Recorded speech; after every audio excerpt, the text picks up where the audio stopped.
Good evening all.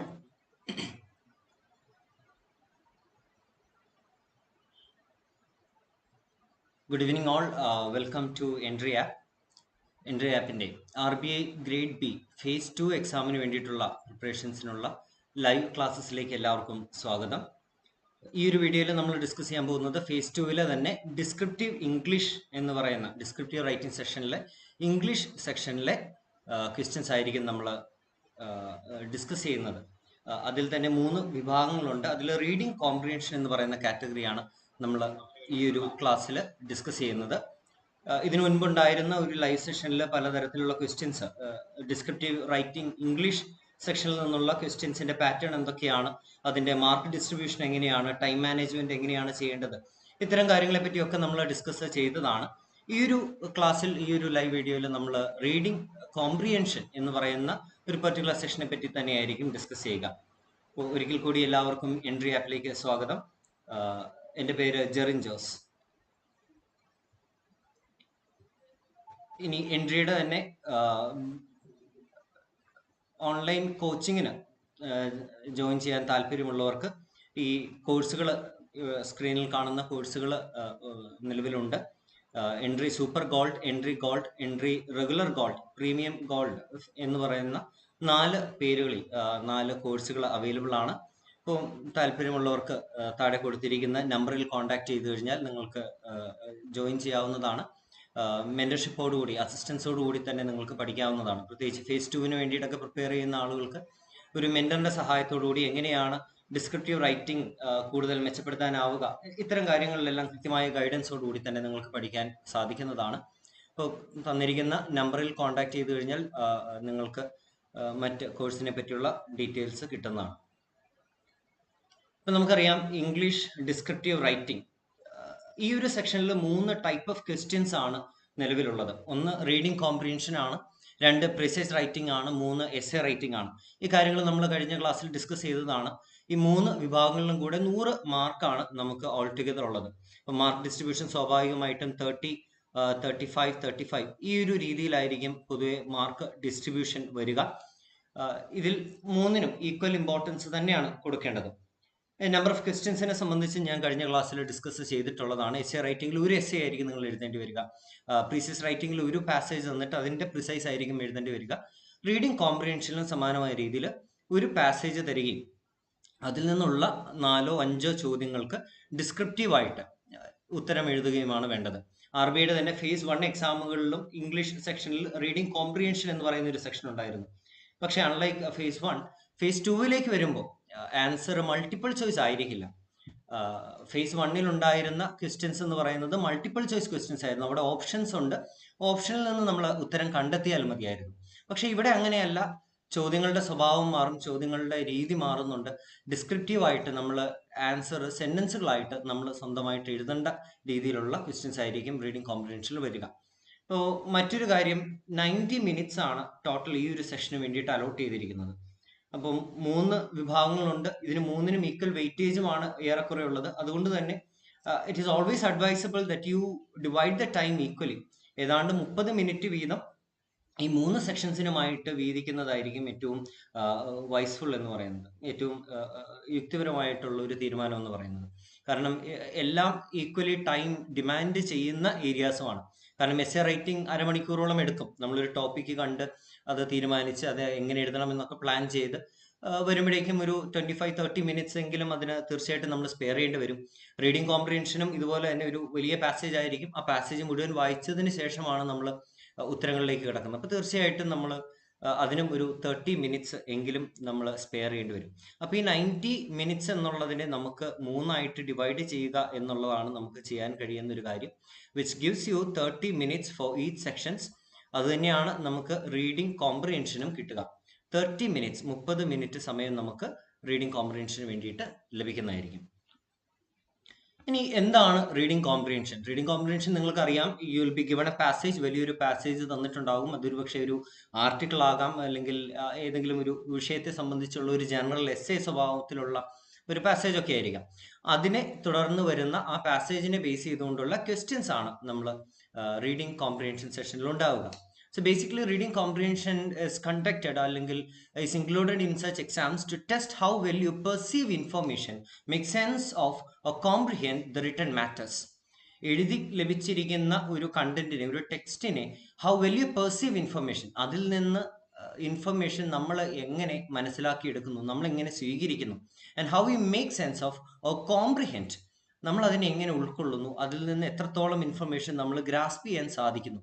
ഇത്തരം കാര്യങ്ങൾ test ചെയ്യുക എന്നുള്ളതാണ് റീഡിംഗ് കോംപ്രിഹെൻഷൻ എന്നുള്ള ഒരു ടൈപ്പ് ഓഫ് ക്വസ്റ്റ്യൻസിന്റെ ഉദ്ദേശം എന്ന് പറയുന്നത്.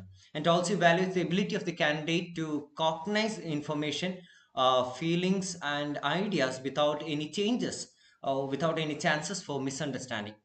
അർത്ഥത്തിന് വ്യത്യാസം വരാതെ, തെറ്റിദ്ധാരണകളില്ലാതെ, ശരിയായിട്ടുള്ള അർത്ഥത്തിൽ തന്നെ വളരെ അപ്രോപ്രിയേറ്റ് ആയിട്ടുള്ള, ഏറ്റവും ആക്യുറേറ്റ് ആയിട്ടുള്ള മീനിങ് തന്നെ നമുക്ക് ഗ്രാസ്പ് ചെയ്തെടുക്കാൻ സാധിക്കുന്നുണ്ടോ? ഉദ്യോഗാർത്ഥികളുടെ ഈ ഒരു സ്കില്ല് ടെസ്റ്റ് ചെയ്യുക എന്നുള്ളതാണ് ഇത്തരം ക്വസ്റ്റ്യൻസിന്റെ ഒരു ലക്ഷ്യം എന്ന് പറയുന്നത്. And also evaluates candidates language proficiency. തീർച്ചയായിട്ടും ഈ ഇംഗ്ലീഷ് എന്ന് പറയുന്ന ഒരു സെക്ഷൻ തന്നെ ഉൾപ്പെടുത്തിയിരിക്കുന്നത് കാൻഡിഡേറ്റ്സിന്റെ ലാംഗ്വേജ് പ്രൊഫിഷ്യൻസി, ഭാഷയിലുള്ള പ്രാവീണ്യം എത്രമാത്രം ഉണ്ട് എന്നുള്ളത് ടെസ്റ്റ് ചെയ്യാൻ വേണ്ടിയിട്ടാണ്. അപ്പം തീർച്ചയായിട്ടും ലാംഗ്വേജ് പ്രൊഫിഷ്യൻസിയിലെ 2 സ്കില്ലുകളാണ് പെർട്ടിക്കുലർലി ഈ ഒരു റീഡിംഗ് കോംപ്രിഹെൻഷൻ എന്ന് പറയുന്ന ഒരു സെക്ഷനിൽ ഇവാലുവേറ്റ് ചെയ്യപ്പെടുക. അതൊന്ന് റീഡിംഗ് സ്കില്ലാണ്. സ്വാഭാവികമായിട്ടും ഒരു പാസേജ് തന്ന് നമ്മളത് വായിച്ച് മനസ്സിലാക്കണം. റീഡിങ്ങിനുള്ള എബിലിറ്റി, സ്കിൽ എത്രമാത്രമുണ്ട്. 2, ഈ വായിച്ച പാസേജിനെ അടിസ്ഥാനപ്പെടുത്തിയുള്ള ചോദ്യങ്ങളെ നമ്മൾ എങ്ങനെ ഉത്തരം കൊടുക്കുന്നു, ആ ചോദ്യങ്ങൾക്ക് നമ്മൾ ഉത്തരം എഴുതുന്നത് എങ്ങനെ, അതിൽ നിന്ന് നമ്മുടെ ഒരു റൈറ്റിംഗ് സ്കില്ലും കൃത്യമായിട്ട് അവർ ഇവാലുവേറ്റ് ചെയ്യുന്നുണ്ട്. So these are 2 skills which is evaluated in reading comprehension questions. Reading comprehension requires effective utilization of cognitive structure, the way you understand things, the way you process the information. ഒരു കിട്ടിയിരിക്കുന്ന പല പല കാര്യങ്ങളെ പറ്റിയുള്ള കാര്യങ്ങളെ, കുറേയധികം ഇൻഫർമേഷനെ നമ്മൾ പ്രോസസ്സ് ചെയ്ത് അതിന്റെ ആശയത്തെ നമ്മൾ എങ്ങനെ മനസ്സിലാക്കുന്നു, ഉൾക്കൊള്ളുന്നു, ഇത്തരം കാര്യങ്ങളൊക്കെയാണ് റീഡിംഗ് കോംപ്രിഹെൻഷനിൽ ടെസ്റ്റ് ചെയ്യുന്നത്. ഇവിടെ പെർസെപ്റ്റീവ് സ്കിൽസ് ഉണ്ട്, നമ്മുടെ മെമ്മറി ഉണ്ട്. കാരണം വായിച്ച് ഓർത്തിരിക്കണം, നമുക്ക് എവിടെയാണ് ആ പാസേജിൽ ഇന്ന ചോദ്യത്തിനുള്ള ഉത്തരം വരിക എന്നുള്ളത് വളരെ ക്വിക്കായിട്ട് നമുക്ക് കണ്ടെത്താൻ സാധിക്കണം. ഇപ്പോൾ വായിച്ച പാസേജിലെ ആശയങ്ങൾ ഓർത്തിരിക്കണം. So definitely memory is tested there. And ability to perform mental operations. ഈ വായിച്ച വിവരങ്ങളെ നമ്മൾ എങ്ങനെ പ്രോസസ്സ് ചെയ്ത് വിവരമാക്കി മാറ്റുന്നു, ഇത്തരം കാര്യങ്ങളെല്ലാം തന്നെ ഈ ഒരു റീഡിംഗ് കോംപ്രിഹെൻഷൻ എന്ന് പറയുന്ന ഒരു സെക്ഷനിലൂടെ നമുക്ക് ടെസ്റ്റ് ചെയ്യുന്നതാണ്. ഇനി to attempt such questions, reading comprehension questions attend ചെയ്യാൻ നേരത്ത് നമുക്ക് വേണ്ട കാര്യങ്ങൾ എന്തൊക്കെയാണ്? Candidate should be able to read between lines. വരികൾക്കിടയിലൂടെ വായിച്ചതിന്റെ അർത്ഥം കൃത്യമായിട്ട് മനസ്സിലാക്കാനായിട്ട് സാധിക്കണം. 1. 2, to draw inferences and informations in the passage. Inferences എന്ന് വെച്ചാൽ അനുമാനങ്ങളാണ്. ഡയറക്ട്ലി കൊടുത്തിരിക്കുന്ന ഒരു കാര്യമായിരിക്കണം എന്നില്ല, പക്ഷേ തന്നിരിക്കുന്ന ഇൻഫർമേഷൻസിൽ നിന്ന് നമ്മൾ എന്താണ് ഇതിൽ നിന്ന് നമുക്ക് അനുമാനിച്ചെടുക്കാൻ സാധിക്കുന്നത്, അത്തരം കപ്പാസിറ്റി എത്രത്തോളം ഉണ്ട്. അപ്പൊ അത്തരം ഇൻഫറൻസസ് ഡ്രോ ചെയ്യാൻ കഴിയുന്നുണ്ട്, ഇൻഫർമേഷൻസ് പാസേജിൽ നിന്ന് നമുക്ക് കിട്ടുന്നുണ്ടോ. To articulate what is perceived or understood. നമുക്ക് മനസ്സിലായ കാര്യങ്ങളെ അത് എത്രമാത്രം ഭംഗിയായിട്ട് വീണ്ടും അത് ആവർത്തിക്കാൻ, വീണ്ടും അത് സ്പഷ്ടമാക്കാൻ അല്ലെങ്കിൽ വ്യക്തമാക്കാൻ നമുക്ക് സാധിക്കുന്നുണ്ടോ. To elaborate the given information. Elaborate എന്ന് പറഞ്ഞാൽ കൂടുതൽ വിശദമാക്കുകയാണ്, കൂടുതൽ വിസ്തരിക്കുകയാണ്. അപ്പം തന്നിരിക്കുന്ന ഇൻഫർമേഷനെ, നമ്മൾ വായിച്ച പാസേജിലുള്ള ഒരു ഇൻഫർമേഷനെ കൂടുതൽ എലാബറേറ്റ് ആയിട്ട്, വിശാലമായിട്ട് അതിനെ എക്സ്പ്ലെയിൻ ചെയ്യാൻ നമുക്ക് സാധിക്കുന്നുണ്ടോ. ഇതിനെല്ലാം നമുക്ക് ഈ പറയുന്ന റീഡിംഗ് കോംപ്രിഹെൻഷൻ എന്ന് പറയുന്ന ടൈപ്പ് ഓഫ് ക്വസ്റ്റ്യൻസിൽ നമുക്ക് സാധിക്കണം. In getting into the exam, there are 2 types of questions basically asked in this session. Reading comprehension വരുന്ന ചോദ്യങ്ങളിലെ അതിന്റെ സ്വഭാവം അനുസരിച്ച് 2 കാറ്റഗറി ആയിട്ട് നമുക്ക് ബ്രോഡ്ലി ക്ലാസിഫൈ ചെയ്യാവുന്നതാണ്. 1, ഇൻഫറൻസ് ബേസ്ഡ് ക്വസ്റ്റ്യൻസ് ആണ്. 2, paragraph and sentence based questions ആണ്. ഞാൻ നേരത്തെ സൂചിപ്പിച്ചു, ഇൻഫറൻസുകൾ കണ്ടെത്താൻ സാധിക്കണം, അനുമാനങ്ങളാണ് അല്ലെ. ഇപ്പം ഫോർ എക്സാമ്പിൾ ഇൻഫ്ലേഷനെ പറ്റിയുള്ള ഒരു ഡാറ്റ നമ്മുടെ പാസേജിലുണ്ട്. അത് ഒരുപക്ഷെ ഉയരുന്നു എന്നുള്ള രീതിയിലായിരിക്കാം, അല്ലെങ്കിൽ അത് കുറയുന്നു എന്നുള്ള രീതിയിൽ എന്തെങ്കിലും ഒരു പെർസെൻറ്റേജ് കണക്കോ അങ്ങനെ എന്തെങ്കിലും ഒരു ഡാറ്റ നമുക്ക് തന്നിട്ടുണ്ട്. അപ്പം നിലവിൽ രാജ്യത്ത് ഇൻഫ്ലേഷൻ ഉണ്ട് എന്നോ ഇല്ല എന്നോ ഡയറക്ട്ലി പറഞ്ഞിട്ടുണ്ടാകില്ല, പക്ഷേ ഇൻഫ്ലേഷനെ സൂചിപ്പിക്കുന്ന തരത്തിലുള്ള എന്തെങ്കിലും സൂചനകൾ ഒരുപക്ഷെ പാസേജിനകത്ത് തന്നിരിക്കും. ഇതിൽ നിന്ന് നമ്മൾ ഇൻഫർ ചെയ്തെടുക്കുന്ന, നമ്മൾ അനുമാനിക്കുന്നതാണ്, ഓക്കെ, ഇത്തരം ഒരു സാമ്പത്തിക സ്ഥിതിയിൽ തീർച്ചയായിട്ടും രാജ്യം, the country is undergoing A state of inflation. This is an inference. ഇത് ഒരു അനുമാനമാണ്. അത്തരം അനുമാനങ്ങളെ അടിസ്ഥാനപ്പെടുത്തി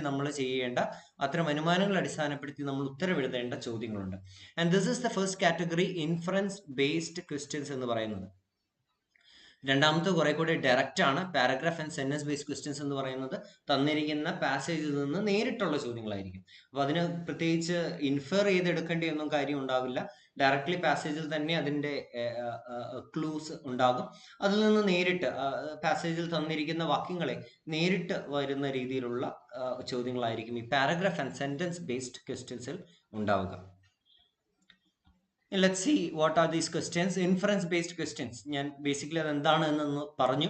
These questions requires the candidate to understand the passage carefully to answer them. Passage വളരെ വ്യക്തമായിട്ട് മനസ്സിലാക്കണം. ഒരൊറ്റ വായനയോ അല്ലെങ്കിൽ ഓടിച്ചുള്ള ഒരു സ്കിമ്മിങ് റീഡിങ്ങോ ഇതിന് മതിയാകാതെ വരും. ആ പാസേജ് എന്തിനെ പറ്റിയാണ്, ആ പാസേജ് എന്താണ് ഉദ്ദേശിച്ചിരിക്കുന്നത്, എന്താണ് അർത്ഥമാക്കിയിരിക്കുന്നത് എന്നുള്ളതിനെ പറ്റി വളരെ കൃത്യമായ ഒരു ധാരണ കാൻഡിഡേറ്റിന് തീർച്ചയായിട്ടും ഉണ്ടാവേണ്ടിയിരിക്കുന്നു. And a logical conclusion has to be made from the given context. തന്നിരിക്കുന്ന കോണ്ടെക്സ്റ്റ് എന്താണെന്ന് മനസ്സിലാക്കുകയും ആ കോണ്ടെക്സ്റ്റിന്റെ അടിസ്ഥാനത്തിൽ ഒരു കൺക്ലൂഷനിലേക്ക്, ലോജിക്കൽ കൺക്ലൂഷനിലേക്ക്, യുക്തിപരമായ ഒരു പരിസമാപ്തിയിലേക്ക് നമുക്ക് ഈ ഒരു പാസേജിനെ എങ്ങനെ കൊണ്ടുവന്ന് എത്തിക്കാം, അല്ലെങ്കിൽ യുക്തിപരമായിട്ട് ചിന്തിക്കുമ്പോൾ ഈ പാസേജ് എന്താണ് പറഞ്ഞു വെക്കാൻ ശ്രമിക്കുന്നത് എന്നുള്ളൊരു കാര്യത്തെപ്പറ്റി നമുക്ക് ഒരു ഐഡിയ ഉണ്ടാകാൻ സാധിക്കണം. And in such questions candidates need to identify inference sources and understand the context thoroughly. അപ്പം രണ്ട് കാര്യങ്ങളാണ് ഇതിൽ വേണ്ടത്. Identify inference sources. ഞാൻ നേരത്തെ സൂചിപ്പിച്ച ഒരു എക്സാമ്പിൾ, ഇൻഫ്ലേഷനുമായിട്ട് ബന്ധപ്പെട്ടുള്ള ചില ഡാറ്റകൾ നമുക്ക് തന്നിരിക്കുന്നു. അപ്പോൾ ഇത് you need to identify this is an inference source. നമുക്ക് അനുമാനിക്കാൻ തക്ക വിധമുള്ള ഒരു സോഴ്സ് ഓഫ് ഇൻഫർമേഷൻ ആണ്, ഒരു ഡാറ്റയാണ് ആ തന്നിരിക്കുന്നത് എന്നുള്ളത് നമ്മൾ ഐഡന്റിഫൈ ചെയ്യാൻ സാധിക്കണം. And you need to understand the context thoroughly. And if a sentence is given, read the entire paragraph and check for particular clues. ഇപ്പോൾ ഒരു സെന്റൻസ് നമുക്ക് ചോദ്യത്തിൽ കാണുന്നു. അപ്പൊ ആ ചോദ്യത്തിനുള്ള ഉത്തരം ആ ഒരൊറ്റ സെന്റൻസിൽ നിന്നായിരിക്കില്ല ഒരുപക്ഷെ കിട്ടുക. You might have to read the whole passage to get an answer to this question. ഒരുപക്ഷെ ആ പാസേജ് മുഴുവൻ വായിച്ചു കഴിയുമ്പോഴായിരിക്കും ആ ഒരു പെർട്ടിക്കുലർ ക്വസ്റ്റ്യനുള്ള ഉത്തരത്തിലേക്ക് നമുക്ക് എത്താൻ സാധിക്കും. അപ്പൊ പാരഗ്രാഫ് മൊത്തം വായിക്കേണ്ടി വരുമായിരിക്കും നമുക്ക് വേണ്ട ക്ലൂസിലേക്ക് ചെന്നെത്താൻ വേണ്ടിയിട്ട്. And answering these questions can be easy if the context and idea of the entire passage are properly understood.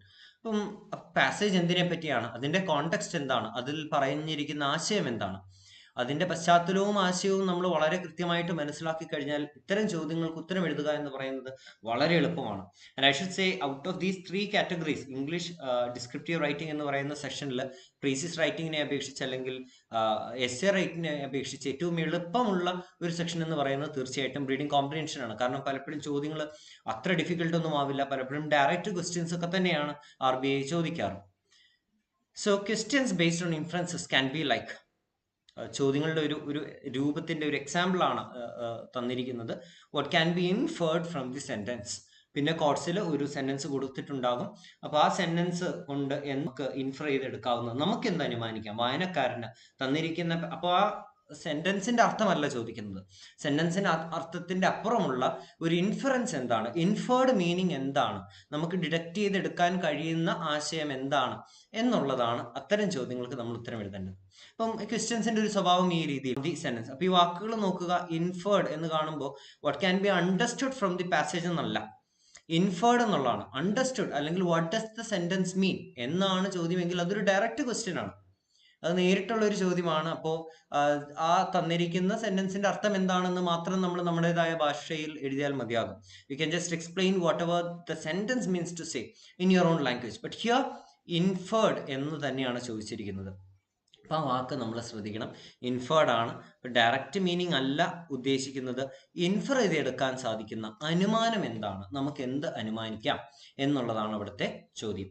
അതല്ലെങ്കിൽ what does the sentence imply, what does the sentence imply. അപ്പൊ ഇംപ്ലൈ ചെയ്യുക, imply എന്ന് പറയുന്ന വാക്കും ഏറെക്കുറെ ഈ അർത്ഥമാക്കുന്നത്, ധ്വനിപ്പിക്കുന്നത്, സൂചിപ്പിക്കുന്നത് എന്നൊക്കെയാണ് അതിന്റെ അർത്ഥം. അപ്പം what is the sentence imply എന്ന് പറഞ്ഞാൽ അതിന്റെ മെയിൻ യഥാർത്ഥ ലിറ്ററൽ മീനിങ് അല്ല അവിടെ ചോദിക്കുന്നത്. ഈ ഒരു സെന്റൻസ് കൊണ്ട് അത് ധ്വനിപ്പിക്കുന്ന അതിന്റെ സൂചന എന്താണ്, അല്ലെങ്കിൽ അതെന്താണ് സൂചിപ്പിക്കുന്നത് എന്ന തരത്തിലേക്ക് ഒരു ഇൻഫറൻസിലേക്ക് നമുക്ക് ഉത്തരം എത്താൻ സാധിക്കണം. What is the author mean by, കുറെ കൂടെ ഡയറക്റ്റ് ആണ്, എങ്കിലും ഇതുകൊണ്ട് എന്താണ് ഓദർ അർത്ഥമാക്കുന്നത്. What does the sentence mean എന്നല്ല, what does the author mean by. ഇങ്ങനെ ഒരു വാചകം ഈ പാസേജിൽ ഉൾപ്പെടുത്തിയത് കൊണ്ട് ഓദർ എന്താണ് അർത്ഥമാക്കിയിരിക്കുന്നത് അതും ഒരു ഇൻഫറൻസ് ആണ്, അത് ഡയറക്റ്റ് അല്ല.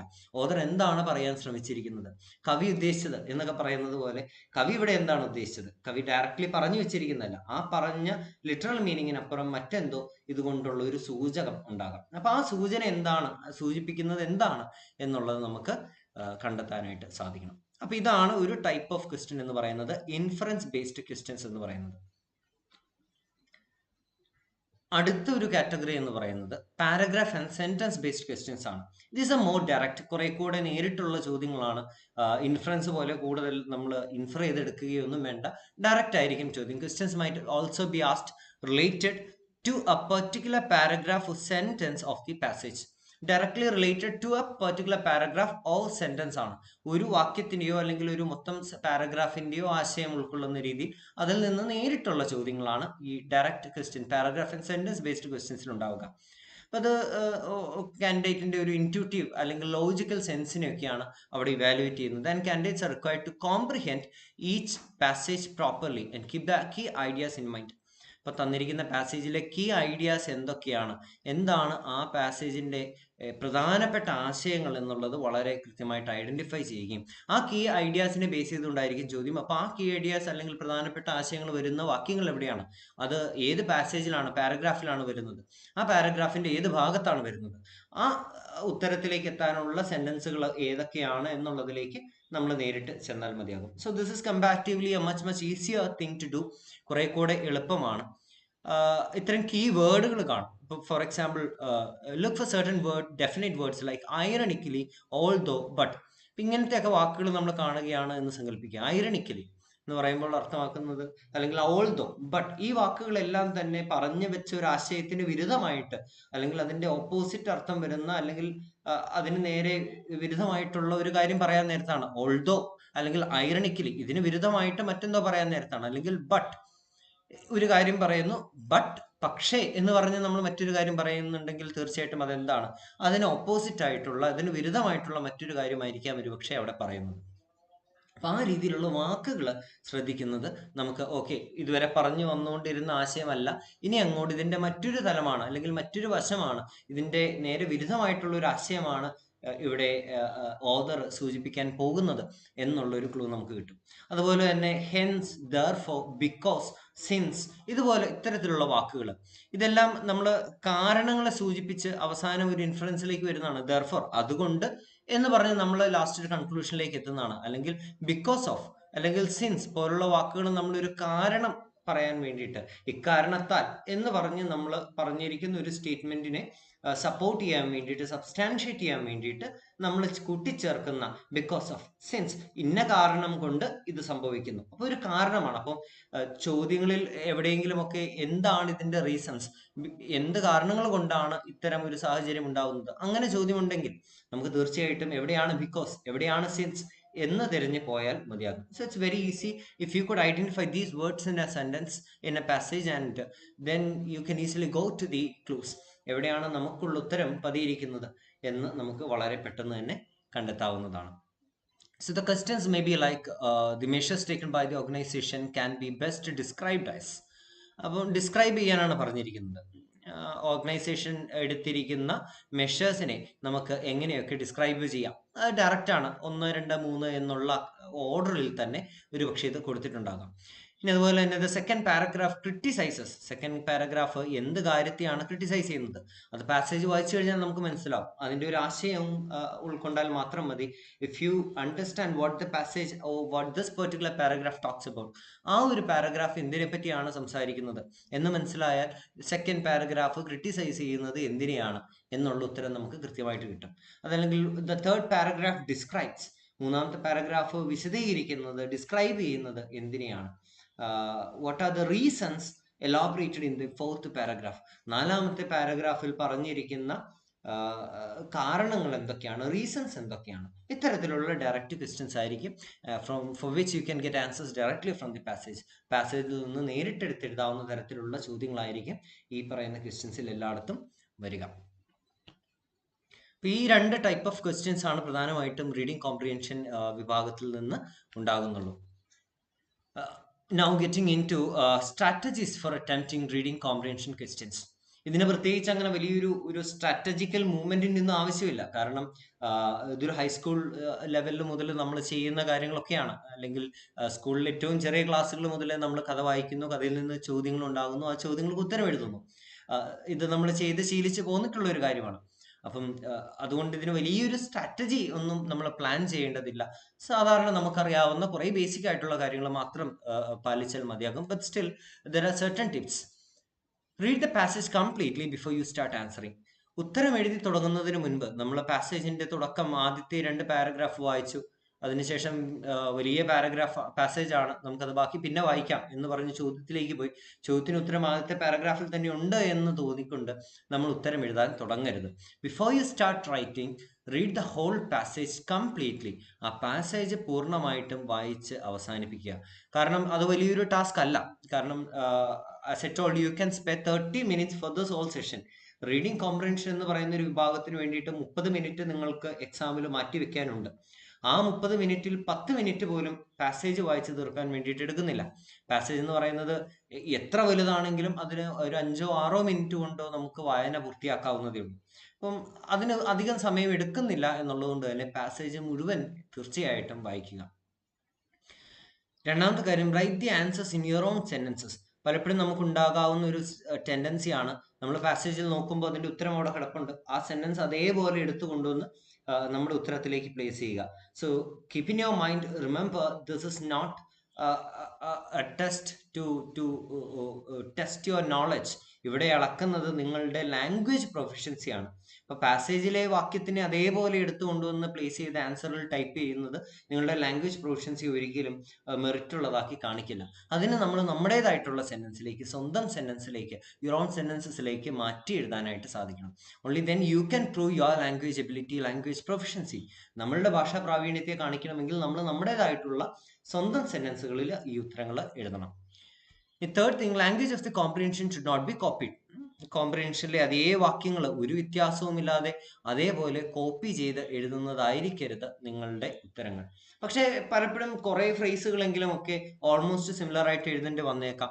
കംപ്ലീറ്റ്ലി എൻറ്റയർലി നമ്മൾ നമ്മുടെ സ്വന്തം സെന്റൻസ് ആക്കി മാറ്റാൻ ശ്രമിക്കുമ്പോൾ ഒരുപക്ഷെ ആശയം തന്നെ ചെറുതായിട്ട് ഡീവിയേറ്റ് ചെയ്ത് പോകുന്ന ഒരു സ്ഥിതിയൊക്കെ ഉണ്ടാകാം. അപ്പം ചില വാക്കുകളോ ചില ഫ്രേസുകളോ ചില ചെറിയ സെന്റൻസിന്റെ പോർഷൻസ് ഒക്കെ അതേപോലെ തന്നെ നമ്മളെടുത്ത് കോട്ട് ചെയ്യേണ്ടി വന്നേക്കാം.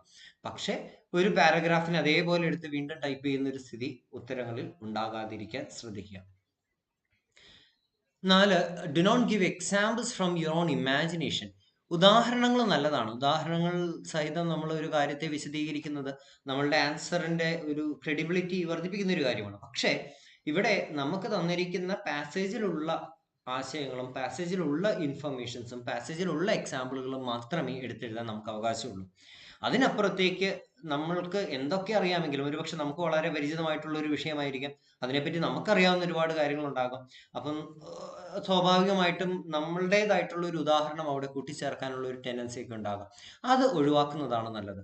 Do not think anything out of the given passage. തന്നിരിക്കുന്ന പാസേജിന് പുറത്തേക്ക് കൂടുതലൊന്നും ചിന്തിച്ച് പോകേണ്ട ആവശ്യം നമുക്ക് വരുന്നില്ല. So do not make examples from your own imagination. However, there is always room for improvisation. നമുക്ക് ഒരു ആശയം വിശദീകരിക്കാൻ വേണ്ടിയിട്ട് നമ്മളുടേതായിട്ടുള്ള ഒരു രീതിയിലോ നമ്മളുടേതായിട്ടുള്ള ചില ഉപമകൾ ഉപയോഗിച്ചുകൊണ്ടോ ഒക്കെ നമുക്ക് വേണമെങ്കിൽ എഴുതാം. അത് നമ്മുടെ ഒരു ഇംപ്രവൈസേഷനെ കാണിക്കുന്നതാണ്, നമ്മുടെ ഒരു ലാംഗ്വേജ് എഫിഷ്യൻസിയെ കാണിക്കുന്നതാണ്. അത്തരം ഒരു പരിധി വരെയൊക്കെ ആകാം. പക്ഷെ എൻറ്റയർലി പാസേജുമായിട്ട് ബന്ധമില്ലാത്ത, പാസേജിൽ എവിടെയും സൂചിപ്പിച്ചിട്ടില്ലാത്ത പുതിയ ഉദാഹരണങ്ങളൊക്കെ നമ്മളുടേതായിട്ട് ഇതിനകത്ത് കൊണ്ടുവന്ന് പ്ലേസ് ചെയ്യാതിരിക്കുന്നതാണ് പൊതുവെ നല്ലത്. Fifth one, try to follow the same order of passage while presenting more than one idea. This is very, very important. Remember, follow the same order of the passage. ഇപ്പം ഒരു 4 കാരണങ്ങൾ എന്തെങ്കിലും ഒരു വിഷയം പറയുന്നു, അതിന്റെ 4 കാരണങ്ങൾ പാസേജിലെ 4 പാരഗ്രാഫുകളായിട്ട് ചർച്ച ചെയ്തിട്ടുണ്ടെന്ന് വിചാരിക്കുക. അപ്പൊ ചോദ്യം, ഇതിന് കാരണമാകുന്ന 4 പ്രധാനപ്പെട്ട കാരണങ്ങൾ ഏതൊക്കെയാണ്? ഇതായിരിക്കാം ഒരു പക്ഷെ ചോദ്യം. അപ്പോൾ നമ്മൾ ഏറ്റവും അവസാനം പറഞ്ഞിരിക്കുന്ന കാരണം ആദ്യം എടുത്തെഴുതാതെ പാസേജിൽ പിന്തുടർന്ന് പോന്നിട്ടുള്ള ഒരു ഓർഡർ എന്താണോ അതേ ഓർഡറിൽ തന്നെ കാര്യങ്ങൾ അവതരിപ്പിക്കുക. പല ആശയങ്ങളും നമുക്കൊരു ഒരു ആൻസറിന്റെ ഭാഗത്ത് കൊണ്ടുവരേണ്ടത് വന്നേക്കാം. അപ്പൊ ഈ ആശയങ്ങളെ ഏത് ഓർഡറിലാണോ തന്നിരിക്കുന്ന പാസേജിൽ പറഞ്ഞു പോകുന്നത്, try to keep this order, try to follow the same order as in the passage. ആ പാസേജിലുള്ള അതേ ഓർഡറിൽ തന്നെ നമ്മൾ ഉത്തരവും എഴുതാനായിട്ട് ശ്രമിക്കുക. Keep the structure of the passage in your answers too. അതിന്റെ തന്നെ തുടർച്ചയാണ്. പാസേജിന് ഒരു ഘടന ഉണ്ടാവും. തീർച്ചയായിട്ടും തരുന്ന പാസേജുകളെല്ലാം തന്നെ പലപ്പോഴും ഏതെങ്കിലും ഒന്ന് നല്ല ഇംഗ്ലീഷ് ഡെയിലിയിലൊക്കെ വന്ന ആർട്ടിക്കിളുകളൊക്കെ ആയിരിക്കാം. അപ്പൊ അതിന് തീർച്ചയായിട്ടും ഒരു ഘടനയുണ്ട്. അത് എഴുതിയിരിക്കുന്ന ആൾക്കാർ വളരെ ചിന്തിച്ച് അതിനെ അടുക്കും ചിട്ടയോടും കൂടി എഴുതിയതായിരിക്കും. അപ്പൊ അത്തരത്തിലുള്ള ഒരു പാസേജിന്റെ ഘടനയെ നമ്മളെടുത്ത് തലതിരിച്ച് മറ്റൊരു ഓർഡറിലേക്ക് റീഷേപ്പ് ചെയ്ത് കഴിയുമ്പോൾ അതിന്റെ ഒരു ലോജിക്കൽ കണക്ഷൻസ് ഒക്കെ നഷ്ടപ്പെട്ടേക്കാം. അപ്പൊ അതുകൊണ്ട് അതേ ഓർഡറിൽ തന്നെ ഉത്തരം എഴുതി പോകാനായിട്ടും ശ്രദ്ധിക്കുക. And focus on your vocabulary as it will be a major criteria for evaluation. Marking criteriasനെ പറ്റി ഇനി ഡിസ്കസ് ചെയ്യുന്നുണ്ട്. I will be getting in to that later. അപ്പോൾ ഈ വൊക്കാബുലറി ഈസ് വെരി ഇമ്പോർട്ടൻറ്റ്. വാക്കുകളുടെ നമ്മുടെ ഒരു പദസമ്പത്ത് എത്രമാത്രം ഉണ്ട് എന്നുള്ളത് നമുക്ക് എക്സിബിറ്റ് ചെയ്യാൻ പറ്റുന്ന ഒരു സാഹചര്യം കൂടിയാണ്. ശശി തരൂർ പ്രസംഗിക്കുന്നത് പോലെ അല്ലെങ്കിൽ അദ്ദേഹം എഴുതുന്ന പോലുള്ള ലാംഗ്വേജ് എഴുതണം എന്നല്ല അതുകൊണ്ട് അർത്ഥമാക്കുന്നത്. സാധാരണ വാക്കുകൾ മതി, പരിചിതമായിട്ടുള്ള വാക്കുകൾ മതി. പക്ഷെ എങ്കിൽ പോലും റിപ്പീറ്റഡ് ആയിട്ട് ഒരേ വാക്കുകൾ ഉപയോഗിക്കാതിരിക്കാൻ ശ്രമിക്കുന്നത് നല്ലതായിരിക്കും. ഒരു ആൻസറിൽ തന്നെ 40-50 വാക്കുകൾ വരുന്ന ഒരു ആൻസറിൽ ചിലപ്പോൾ കീവേഡുകളോ അല്ലെങ്കിൽ ആൻസറിന്റെ ഏറ്റവും പ്രധാനപ്പെട്ട ചില കീവേഡുകൾ നമ്മൾ റിപ്പീറ്റ് ചെയ്യേണ്ടി വന്നേക്കാം. അതല്ലാതെയുള്ള നമ്മൾ ഉപയോഗിക്കുന്ന മറ്റ് വാക്കുകളിൽ പരമാവധി ആവർത്തനങ്ങൾ ഒഴിവാക്കുക, റിപ്പീറ്റേഷൻസ് ഒഴിവാക്കുക. You can always find some other synonyms for the words. ഇപ്പം റീസൺസ് എന്നൊരു സ്ഥലത്ത് നമ്മൾ പറഞ്ഞാൽ വീണ്ടും റീസൺ എന്ന് പറയുന്ന അതേ വാക്ക് തന്നെ ഉപയോഗിക്കാതെ this might be the consequences എന്ന രീതിയിൽ നമുക്ക് മറ്റൊരു തരത്തിൽ വേണമെങ്കിൽ നമുക്ക് ഇതേ ആശയം അവതരിപ്പിക്കാൻ കഴിയും. അപ്പം try different modes of presenting an idea. Try to avoid repetition of words so that you can include maximum number of words. Vocabulary പരമാവധി നമ്മുടെ ഉത്തരങ്ങളിൽ ഉൾപ്പെടുത്താൻ നമ്മൾ ശ്രദ്ധിക്കുക. കാരണം this is going to be a very major criteria for the evaluation. So it's always good to make an impression that you have a lot of vocabulary with you. നമ്മുടെ കയ്യിൽ നല്ല പദസമ്പത്തുണ്ട് എന്നൊരു ഇംപ്രഷൻ മാർക്ക് ഇടുന്ന ആളുകൾക്ക് കൊടുക്കുന്നതാണ് എപ്പോഴും ഇത്തരം descriptive writing എക്സാംസിന് ഗുണകരമാകുക. So these are the basic strategies for attempting reading comprehension questions. ഈ കാര്യങ്ങളെല്ലാം ഒന്ന് മനസ്സിൽ വെക്കുക. ഇനി key points and tips for reading comprehension. ഇനി എങ്ങനെ ഈ ചോദ്യങ്ങളെ സമീപിക്കാം, ഏത് രീതിയിലാണ് ഇത്തരം ചോദ്യങ്ങളെ നമ്മൾ അറ്റംപ്റ്റ് ചെയ്യേണ്ടത് അല്ലെങ്കിൽ സമീപിക്കേണ്ടത് എന്നുള്ളതിനെ സംബന്ധിച്ച് കുറച്ച് കീ ടിപ്സ് ആണ് പറയുന്നത്. ഒന്ന്, identify the main idea of passage. ഒരു പാസേജ് കിട്ടുന്നത് മിക്കവാറും അതിന്റെ ആദ്യത്തെ സെന്റൻസിൽ തന്നെയോ 1-2 വാക്യങ്ങൾക്കുള്ളിൽ തന്നെ ആ പാസേജ് ഇനി എന്താണ് അങ്ങോട്ട് പറഞ്ഞു പോകാൻ പോകുന്നത് എന്നുള്ളത് നമുക്കൊരു ഐഡിയ കിട്ടും. അപ്പോൾ അതിൻ്റെ ഒരു മെയിൻ ഐഡിയ എന്താണ് അതിൽ പറയാൻ ശ്രമിച്ചിരിക്കുന്ന ആശയം എന്നുള്ളത് ഐഡന്റിഫൈ ചെയ്യുക. 2, know what to look for. നമ്മൾ പിന്നീട് ബാക്കി പാസേജ് വായിച്ചു പോകുമ്പോൾ ഞാൻ എന്തൊക്കെ കാര്യങ്ങളാണ് ഈ പാസേജ് വായിച്ചു പോകുമ്പോൾ ശ്രദ്ധിക്കേണ്ടത്. ഒരു 150-200 വാക്കുകളുള്ള വലിയൊരു പാസേജിനകത്ത് നമുക്ക് ആവശ്യമുള്ള ഒരു 50 വാക്കുകളോ 40 വാക്കുകളോ ആയിരിക്കും ഉണ്ടാവുക. ആ വാക്കുകൾ എന്തൊക്കെയാണ്, ആ ആശയങ്ങൾ എവിടെയൊക്കെയാണ് എന്നുള്ളത്, no what you are looking for, നമ്മൾ എന്തൊക്കെയാണ് തേടുന്നത് എന്ന് കൃത്യമായിട്ട് അറിഞ്ഞതിന് ശേഷം മാത്രം തിരച്ചിൽ ആരംഭിക്കുക. Reverse reading.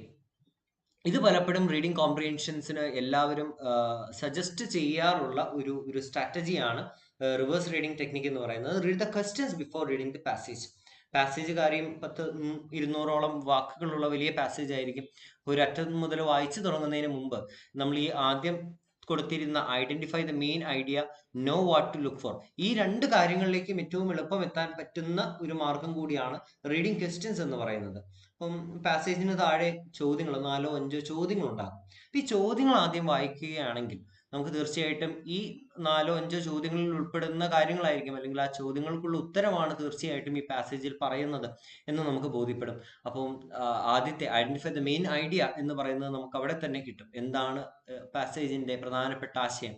2, ഇനി ഞാൻ എന്തൊക്കെയാണ് തേടേണ്ടത്. ചോദ്യങ്ങൾ ആദ്യമേ നമുക്കുണ്ടെങ്കിൽ അതിന്റെ ഉത്തരങ്ങൾ തേടിക്കൊണ്ട് നമുക്ക് വായിക്കാം. അപ്പോൾ തീർച്ചയായിട്ടും you know what exactly you are looking for. നമ്മൾ എന്താണ് തിരഞ്ഞുകൊണ്ടിരിക്കുന്നത് എന്നുള്ളതിനെ പറ്റി വളരെ കൃത്യമായിട്ട് നമുക്കൊരു ഐഡിയ ഉണ്ടാകും. ഇനി മാർക്ക് ദ കീവേഡ്സ്.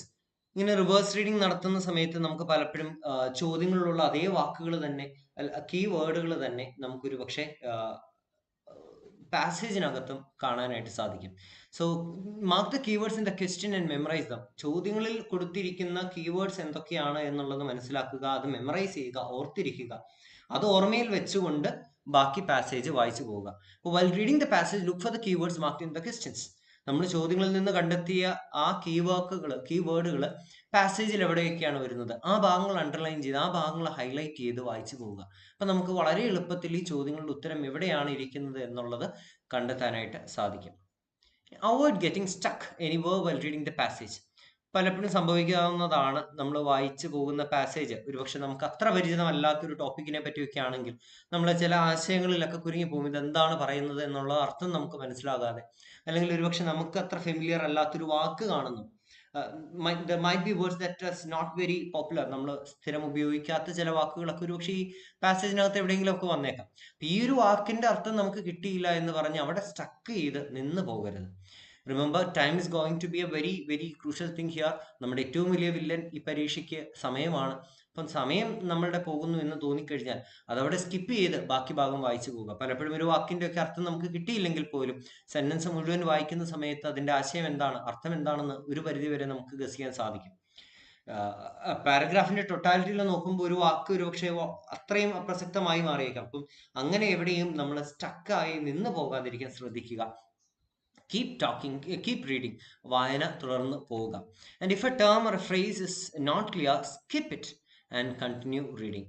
ഒരു വാക്ക് അല്ലെങ്കിൽ ഒരു ഫ്രേസ് നമുക്ക് മനസ്സിലാകുന്നില്ല, നമുക്ക് ഗ്രഹിക്കാൻ സാധിക്കുന്നില്ല എന്നുണ്ടെങ്കിൽ അവിടെ തങ്ങി നിൽക്കാതെ അത് സ്കിപ്പ് ചെയ്ത് വായന തുടർന്ന് പോവുക. You can continue reading. ഏറ്റവും ഒടുവിലായിട്ട് mark the important points of each paragraph. ഓരോ പാരഗ്രാഫിനും ഒരു ആശയം ഉണ്ടായിരിക്കും. കാരണം പാരഗ്രാഫ് തിരിക്കുന്നത് തന്നെ അത്തരത്തിലുള്ള ഒരു അടിസ്ഥാനത്തിന്റെ പുറകിലാണ്.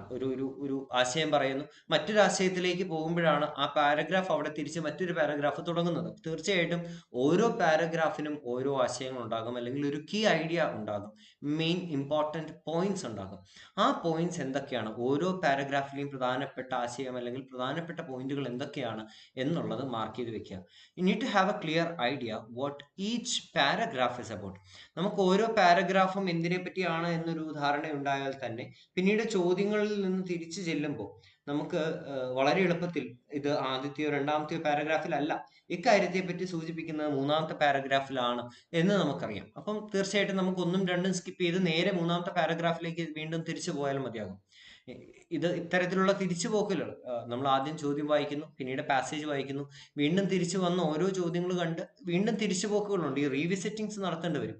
അപ്പൊ അത്തരത്തിലുള്ള റീവിസിറ്റിങ്ങിൽ നമുക്ക് ഒന്നും രണ്ടും സ്കിപ്പ് ചെയ്ത് ഈ പറഞ്ഞിരിക്കുന്ന ചോദ്യത്തിന്റെ ഉത്തരം ഏത് പാരഗ്രാഫിലാണ് എന്ന് നമുക്ക് കൃത്യമായ ഒരു ധാരണയുണ്ടെങ്കിൽ ബാക്കി സ്കിപ്പ് ചെയ്ത് ആ പാരഗ്രാഫിലേക്ക് മാത്രമായിട്ട് നമ്മുടെ വായന ചുരുക്കാം, നമ്മുടെ സമയം അത്തരത്തിൽ ലാഭിക്കുകയും ചെയ്യാം. Important points of each paragraph mark ചെയ്ത് പോവുക. ഇത്രയുമാണ് നമ്മൾ ഓർത്തിരിക്കേണ്ട ചില ബേസിക് ടിപ്പുകൾ എന്ന് പറയുന്നത്, അല്ലെങ്കിൽ സ്ട്രാറ്റജീസ് എന്ന് പറയുന്നത്.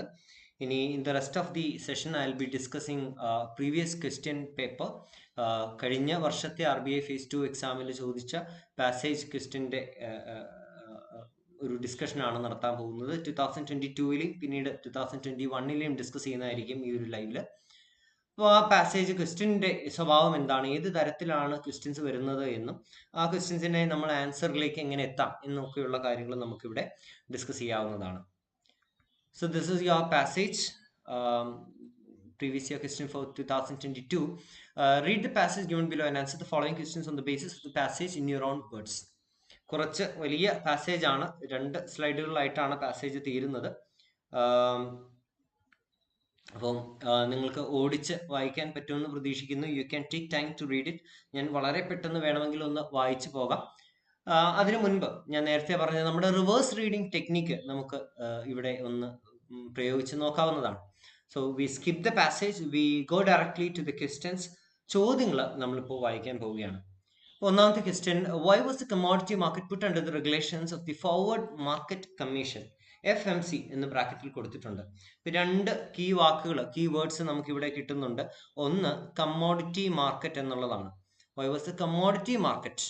കമ്മോഡിറ്റി മാർക്കറ്റ് എന്തുകൊണ്ട് FMCയുടെ കീഴിലാക്കി, റെഗുലേഷന്റെ കീഴിൽ കൊണ്ടുവന്നു എന്നുള്ളതാണ് ചോദ്യം. അപ്പൊ തീർച്ചയായിട്ടും കമ്മോഡിറ്റി മാർക്കറ്റ് എന്നുള്ളത് ഇവിടെ ഒരു കീവേഡ് ആണ്. Was put under the regulation of the forward market commission, FMC.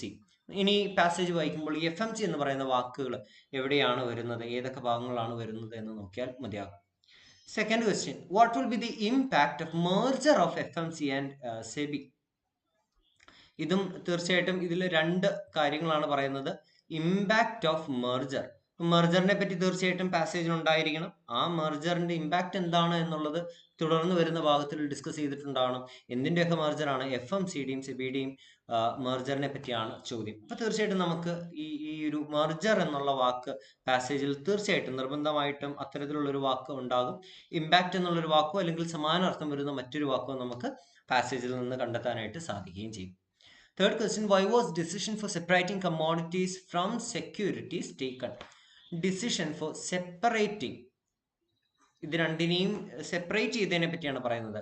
Commodities, ഒന്ന് കമ്മോഡിറ്റീസ് ആണ്, രണ്ട് സെക്യൂരിറ്റീസ് ആണ്. സെക്യൂരിറ്റീസിൽ നിന്ന് കമ്മോഡിറ്റീസിനെ സെപ്പറേറ്റ് ചെയ്യാനുള്ള ഒരു തീരുമാനം എടുത്തത് എന്തുകൊണ്ടാണ്? Y was the decision? അപ്പൊ ഇവിടെ ഒരു റീസൺ ആണ് ചോദിക്കുന്നത്. ഈ ചോദ്യത്തിന് ഉദ്ദേശിച്ചിരിക്കുന്ന ഉത്തരം എന്ന് പറയുന്നത് റീസൺ ആണ്. വൈ എന്നാണ് question. Why was the decision made? അത്തരത്തിലുള്ള ഒരു തീരുമാനത്തിലേക്ക് എത്താനുണ്ടായ കാരണം എന്താണ്? അപ്പൊ റീസൺ ആണ് നമ്മൾ തേടുന്നത്. Fourth question, what was over the consequences of separating commodities from securities? ഇനി ഇതിന്റെ കോൺസിക്വൻസസ് എന്തൊക്കെയായിരുന്നു? നമ്മൾ ആദ്യമേ റീസൺ ആണ് പറഞ്ഞത്. ഇനി അതിന്റെ പരിണിത ഫലങ്ങൾ എന്തൊക്കെയായിരുന്നു? അപ്പോൾ ആദ്യമേ നമ്മൾ പറഞ്ഞത് റീസൺ ആണ്. അടുത്തത് അതിന്റെ കോൺസിക്വൻസസ് ആണ് നമ്മൾ ഡിസ്കസ് ചെയ്യാൻ പോകുന്നത്. ഇത് രണ്ടും തീർച്ചയായിട്ടും അടുത്തടുത്തോ അല്ലെങ്കിൽ ഒരു പാരഗ്രാഫിന് ശേഷമോ അടുത്തടുത്ത് വരുന്ന രണ്ട് കാര്യങ്ങളായിരിക്കും. അപ്പോൾ തീർച്ചയായിട്ടും കമ്മോഡിറ്റീസിനെ സെക്യൂരിറ്റീസിൽ നിന്ന് സെപ്പറേറ്റ് ചെയ്തതിനെ പറ്റി പറയുന്നുണ്ടാകും. അതിനുശേഷം അതിന് അത്തരത്തിലുള്ള ഒരു തീരുമാനം എടുക്കാനുള്ള കാരണങ്ങൾ എന്തൊക്കെയായിരുന്നു എന്ന് സൂചിപ്പിക്കുന്നുണ്ടാകും. അതിന്റെ കോൺസിക്വൻസസ് എന്തൊക്കെയായിരുന്നു? ഇത് ഇതേ ഓർഡറിൽ തന്നെ പാസേജിൽ നമ്മൾ കണ്ടെത്തേണ്ടതാണ്. നമുക്ക് കണ്ടെത്താൻ കഴിയുന്നുണ്ടോ എന്നുള്ളത് പാസേജിലേക്ക് തിരിച്ചു ചെന്ന് നോക്കാം. So this is the passage. The merger of the FMC, Forward Markets Commission, with Securities and Exchange Board of India, SEBI, as a major milestone for the commodity future market in India. നോക്കുക, merger എന്നുള്ളൊരു വാക്ക് നമ്മൾ keyword ആയിട്ട് കണ്ടതാണ്. അത് ഏറ്റവും തുടക്കത്തിൽ തന്നെ പറയുന്നുണ്ട്. FMCയുടെയും സെബിയുടെയും കാര്യമാണ് നമ്മളോട് ചോദിച്ചിരിക്കുന്നത്. അതും ആദ്യത്തെ പാസേജിൽ തന്നെയുണ്ട്. This idea is not new. It was floated seriously at least 12 years back when the commodity market was revived and 3 national level exchanges were in the field. At that time, it was felt that the FMC should remain a separate entity given the unique nature of this market. FMC separate ആയിട്ട് നിൽക്കണമെന്ന് കരുതാനുള്ള കാരണം, ഒന്നാമത്തെ കാരണം എന്തായിരുന്നു? It's unique nature, അതിൻ്റെ വളരെ പ്രത്യേകതകളുള്ള unique nature കൊണ്ടാണ്. The commodity market came under the regulation of FMC and was guided by FCRA of 1952, with the FMC being a division of the Ministry of Consumer Affairs. The argument put forward, വീണ്ടും നമ്മൾ ഒരു keyword കാണുന്നു. അപ്പം came under the regulation of FMC, commodity market FMCയുടെ കീഴിലായതിന്റെ ഒരു കാരണം, അല്ലെങ്കിൽ അങ്ങനെ അത്തരത്തിലുള്ള ഒരു തീരുമാനത്തിലേക്ക് എത്താനുള്ള ഒരു കാരണമാണ് ഇവിടെ ആർഗ്യുമെന്റ് ആയിട്ട് പറയുന്നത്. Put forward was that the market was young and needed attention and expertise. ഇതായിരുന്നു അക്കാലത്ത് ഇത് ഒന്നിച്ച് ചേർക്കാൻ അല്ലെങ്കിൽ FMCയുടെ റെഗുലേഷന് കീഴിൽ കൊണ്ടുവരാനായിട്ടുള്ള ഒരു കാരണം. It could not be treated as a financial instrument since it involves a physical delivery of goods, which in turn had a bearing on spot markets and prices. Therefore, the MCA would have regulated by the APMC Acts, which fall under the jurisdiction of the state governments. വീണ്ടും നോക്കുക, therefore അല്ലെങ്കിൽ reason and hence, since, ഇത്തരം വാക്കുകളെല്ലാം ഞാൻ തുടക്കത്തിൽ പറഞ്ഞിരുന്നു. അതൊരു സൂചനയാണ്. therefore എന്ന് പറയുമ്പോൾ അതുകൊണ്ട് എന്നാണ് പറയുന്നത്. അപ്പം ആദ്യം അതിന് തൊട്ട് മുൻപ് പറഞ്ഞതാണ് അതിന്റെ റീസൺ പറഞ്ഞതിന് ശേഷമായിരിക്കും therefore വരിക. ഇവിടെ തീർച്ചയായിട്ടും there will be a reason which is followed by a phrase that starts with therefore. therefore എന്ന് പറയുന്ന ഒരു വാക്ക് നമ്മൾ എവിടെയെങ്കിലും കാണുമ്പോൾ അത് ഉറപ്പിക്കുക. അതിന് തൊട്ട് മുൻപുള്ള സെന്റൻസിൽ എന്തുണ്ടായിരുന്നു? തീർച്ചയായിട്ടും അതിനുള്ള കാരണമുണ്ട്. ഒരു റീസൺ പറഞ്ഞതിന് ശേഷമാണ് therefore, അതുകൊണ്ട്, അല്ലെങ്കിൽ ഹെൻസ്, ആയതിനാൽ എന്നൊക്കെ നമ്മൾ പറയുക. അല്ലെങ്കിൽ സിൻസ് എന്ന് നമ്മൾ ഏതെങ്കിലും ഒരു സെന്റൻസിന് മുൻപിൽ കാണുകയാണെങ്കിൽ നമുക്ക് ഉറപ്പിക്കാം സിൻസ് ദിസ് ഇസ് ദിസ് എന്ന് പറഞ്ഞാണ് സെന്റൻസ് പോകുന്നത് എങ്കിൽ തീർച്ചയായിട്ടും ആ സിൻസിന് ശേഷം വരുന്ന ആ സെന്റൻസ് അത് എന്തിൻ്റെയോ റീസൺ ആണ് എന്നുള്ളത് നമുക്ക് തീർച്ചയാക്കാം.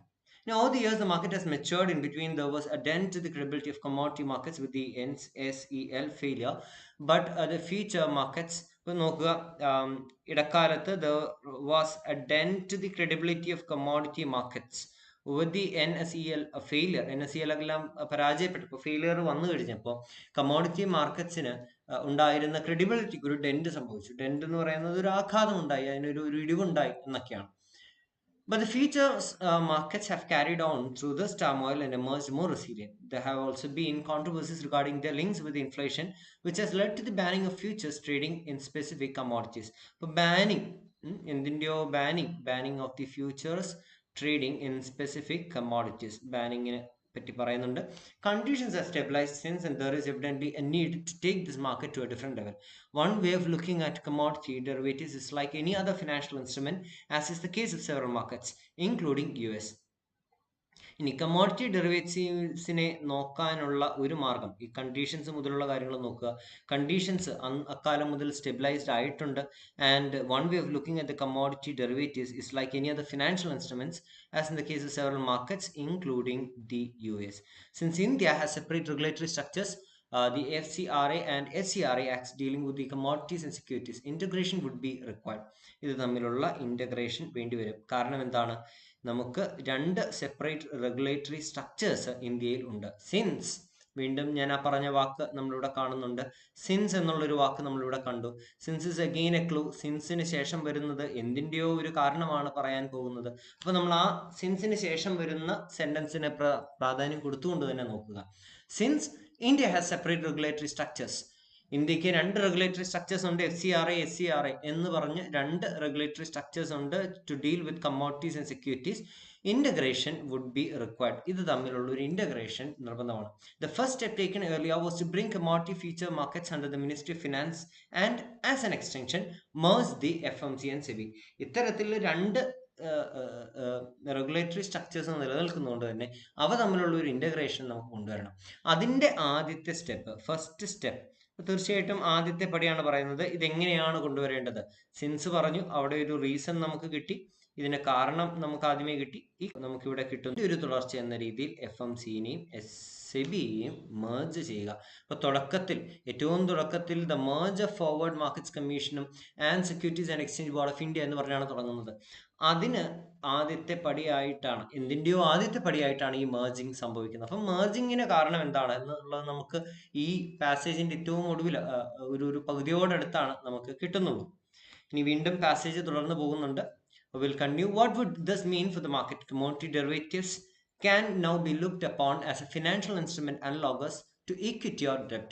നോക്കുക, കമ്മോഡിറ്റി ഡെറിവേറ്റീവ്സ്, വീണ്ടും ആ വാക്ക് നമ്മൾ ആവർത്തിച്ച് പാസേജിൽ കാണുന്നുണ്ട്. അപ്പോൾ തീർച്ചയായിട്ടും അതൊരു കീവേഡ് ആണ് എന്നുള്ളത് നമുക്ക് ബോധ്യപ്പെട്ടു.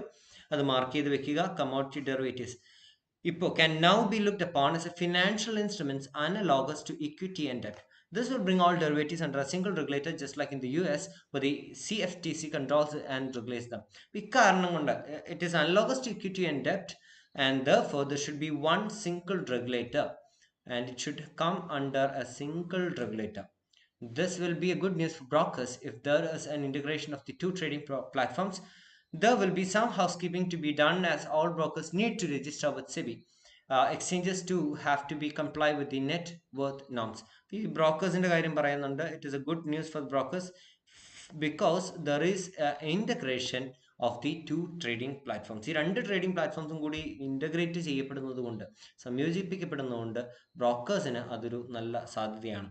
It is not known if the stock exchanges will be allowed to deal with the commodities and vice versa for commodity exchanges if permitted. If, വീണ്ടും ഒരു if ഉണ്ട്, there would be further competition in both markets, leading to consolidation at some point of time, which is always the case for financial infrastructure.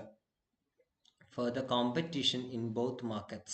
The major consideration is to ensure that the risk from one market does not spill into another. The major consideration, ഇത്തരം വാക്കുകളും important ആണ്. One of the major reason എന്നൊക്കെ പറയുന്ന പോലെയാണ് major consideration. ഇതിൽ ഏറ്റവും പ്രധാനമായിട്ട് നമ്മൾ നോക്കുന്ന ഒരു ഘടകം എന്ന് പറയുന്നത് is to ensure that risk from one market does not spill into other. ഒരു മാർക്കറ്റിലെ റിസ്ക് മറ്റൊന്നിലേക്ക് കയറി ചെല്ലുന്നില്ല എന്ന് ഉറപ്പുവരുത്തേണ്ടിയിരിക്കുന്നു ഇത് മെർജൻസ് സംഭവിക്കുമ്പോൾ. This is primary reason for commodities being separated from securities. ഇതായിരുന്നു പ്രൈമറി റീസൺ. വീണ്ടും നമുക്കൊരു കീവേഡ് കിട്ടി, റീസൺ എന്നുള്ളൊരു വാക്ക് തന്നെ അവിടെ ഡയറക്റ്റ്ലി ഉപയോഗിച്ചിരിക്കുകയാണ്. സിൻസോ അല്ലെങ്കിൽ അത്തരം ക്ലൂ വേർഡ്സ് അല്ല, റീസൺ എന്ന് തന്നെ പറഞ്ഞിട്ടുണ്ട്. This was the primary reason for commodities being separated. Primary reason for what is the primary reason for commodities being separated from the securities? അതിന്റെ primary reason എന്താണ്? തൊട്ട് മുമ്പിലത്തെ സെന്റൻസിലുണ്ട്, to ensure that the risk from one market does not spill into the other. ഒരു മാർക്കറ്റിലെ risk മറ്റൊന്നിലേക്ക് merge ചെയ്ത് പോകാതിരിക്കുക എന്നുള്ളത്, അതായിരുന്നു ഒന്നാമത്തെ കാരണം. ദ കോൺസിക്വൻസ്, വീണ്ടും കോൺസിക്വൻസ് എന്ന് പറയുന്ന ഒരു വാക്ക് നമുക്ക് കിട്ടുന്നുണ്ട്, അത് അണ്ടർലൈൻ ചെയ്യുക. ദ കോൺസിക്വൻസ് ഹൗവർ, ഇതിന്റെ ഒരു കോൺസിക്വൻസ് എന്തായിരുന്നു? റീസൺ നമുക്ക് കിട്ടി, ഇനി അതിന്റെ കോൺസിക്വൻസസിനെ പറ്റിയാണ് പറയുന്നത്. നമ്മൾ ഒരു ഫാക്ട്, നമ്മൾ മേർജിങ് എന്ന് പറയുന്ന ഒരു കാര്യത്തെ പറ്റിയാണ് പറഞ്ഞു തുടങ്ങുന്നത്. മേർജിങ്ങിന് കാരണമായിട്ടുള്ള റീസൺസിനെ പറ്റി നമ്മൾ പറയുന്നു. ആ മേർജൻസിന്റെ കോൺസിക്വൻസസ് എന്തൊക്കെയാണ് എന്നുള്ളത് നമ്മൾ ഇവിടെ ചർച്ച ചെയ്യുന്നു.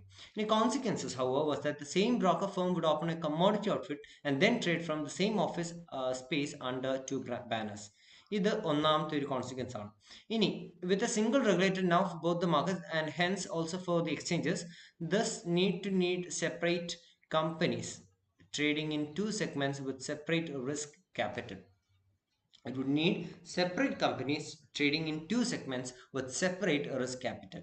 രണ്ട് റിസ്ക് ക്യാപിറ്റലുകളോട് കൂടി വർക്ക് ചെയ്യുന്ന രണ്ട് സെഗ്മെന്റ്സിലുള്ള കമ്പനികൾ ട്രേഡ് ചെയ്യേണ്ടതായിട്ട് വരുന്നുണ്ട്.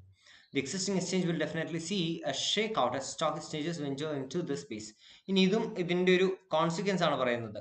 നിലനിൽക്കുന്ന existing exchanges will, അപ്പൊ അത് ഇനി വരാൻ പോകുന്നതാണ്. നിലനിൽക്കുന്ന എക്സിസ്റ്റിംഗ് ആയിട്ടുള്ള എക്സ്ചേഞ്ചസിന് will definitely see a shakeout as stock exchanges ventures into this space. It is unlikely, however, that in the absence of consolidation, they can make a useful dent in the business of existing players.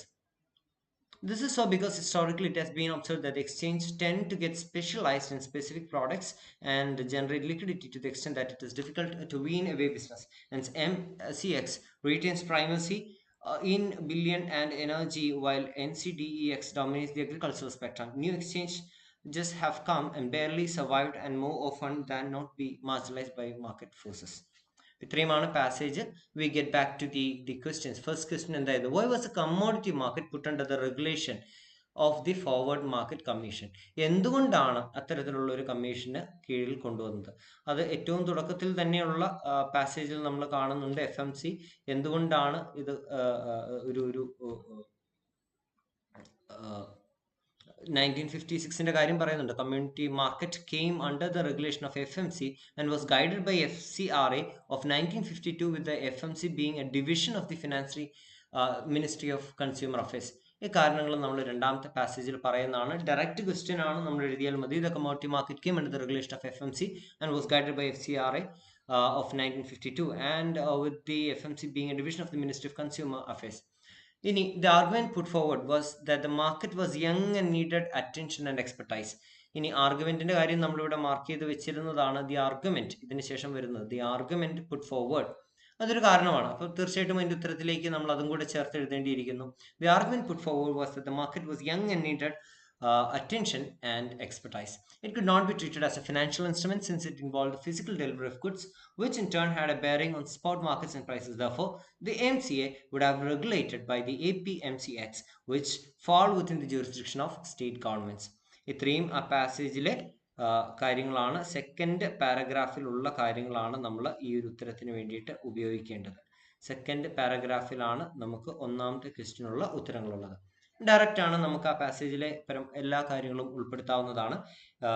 This is the exact sentences from the passage. ഇത് ഇതേ രീതിയിൽ നിങ്ങളുടെ ആൻസേഴ്സിൽ എഴുതരുത്, പകരം make it in your own sentences. ചെറുതായിട്ടൊന്ന് modify ചെയ്ത് എഴുതുക.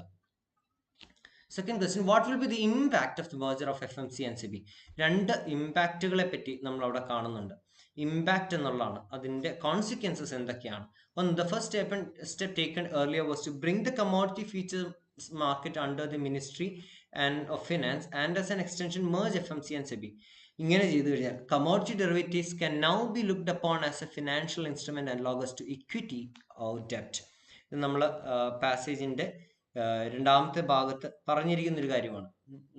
ഇത് what would this mean to market? Commodity derivatives can now be looked upon as a financial market. We have the answer for the second question here in this paragraph. അതാണ് ഒന്നാമത്തെ ഒരു impact എന്ന് പറയുന്നത്. This will bring all derivatives under a single regulator just like the US CFTC controls and regulates them. രണ്ടാമത്, this will be good news for brokers if there is an integration of two trading platforms. There will be some housekeeping to be done as all brokers need to register with SEBI. Exchanges too have to comply with the net worth norms. It is not known if stock exchanges will be allowed to deal with the commodities. This is also direct. നമ്മൾ stock exchange ബ്രോക്കേഴ്സിന്റെ കാര്യമൊക്കെ നമ്മളിവിടെ mark ചെയ്തതാണ്. Okay, will be allowed. This will be a good news for the brokers. ഈ പാസേജിൽ തന്നെ പാരഗ്രാഫിൽ തന്നെ why was decision taken. Why എന്ന് പറയുന്നത് ഞാൻ നേരത്തെ സൂചിപ്പിച്ചു. വൈ ചോദിക്കുന്നത് എന്തിൻ്റെയോ ഒരു റീസൺ ആണ് എന്ന് നമുക്കറിയാം അല്ലേ. അപ്പോൾ എന്തോ ഒരു റീസൺ ആണ് ചോദിച്ചിരിക്കുന്നത്. It is not known if the stock exchanges will be allowed to deal with the commodities and vice versa for commodity exchange. If permitted, there will be further competition in both markets leading to consolidation at some point of time, which is always the case of financial infrastructure.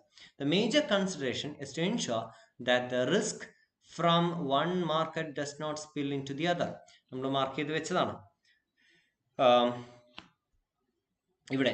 If permitted, stock എക്സ്ചേഞ്ചസിന്റെ ഈ ഒരു തീരുമാനത്തിനുള്ള കാരണമാണ് ഇവിടെ പറയുന്നത്. ഇവിടെ നമ്മൾ reason കണ്ടതാണ്. The major consideration is to ensure that the risk from one market does not spill into the. This is the primary reason. സെന്റൻസിൽ തന്നെ കൊടുത്തിട്ടുണ്ട്. This is the primary reason. അപ്പോൾ തുടക്കത്തിലുള്ളതാണ് reason for commodities being separated from securities. അത് തന്നെയാണ് ചോദ്യം. Commodities എന്തുകൊണ്ടാണ് സെക്യൂരിറ്റീസിൽ നിന്ന് separate ചെയ്യണമെന്ന് പറഞ്ഞത്. The primary reason ഇതാണ് എന്ന് ഓൾറെഡി നമുക്ക് തന്നിരിക്കുന്ന പാസേജിൽ തന്നെയുണ്ട്. This was the primary reason എന്ന് കൊടുത്തിട്ടുണ്ട്. അപ്പോൾ അതിന് തൊട്ട് മുമ്പിലുള്ള സെന്റൻസ് നമ്മൾ അതിലേക്ക് ചേർത്താൽ മതിയാകും. So the major consideration is to ensure that the risk from one market does not spill into the other. This was the primary reason for commodities being separated from securities. ഇത്രയുമാണ് ഉത്തരം. ഇനി you can restructure the sentences. നമുക്കതിനെ വീണ്ടും rewrite ചെയ്ത് എഴുതിയാൽ മതിയാകും. Fourth question, what were the consequences of separating commodities from securities? ഇനി ഇതിന്റെ കോൺസിക്വൻസസ് ആണ് ചോദിക്കുന്നത്. അപ്പം നമ്മൾ നേരത്തെ കണ്ടത് റീസൺ ആണ്. റീസണ് ശേഷം വരുന്നതാണ് consequences. There will be some housekeeping to be done. ഇതിന്റെ കോൺസിക്വൻസ് എന്താണെന്ന് നമ്മളിവിടെ കണ്ടതാണ്. കോൺസിക്വൻസസ് എന്താണ്? There will be some housekeeping to be done as all brokers need to register with SEBI.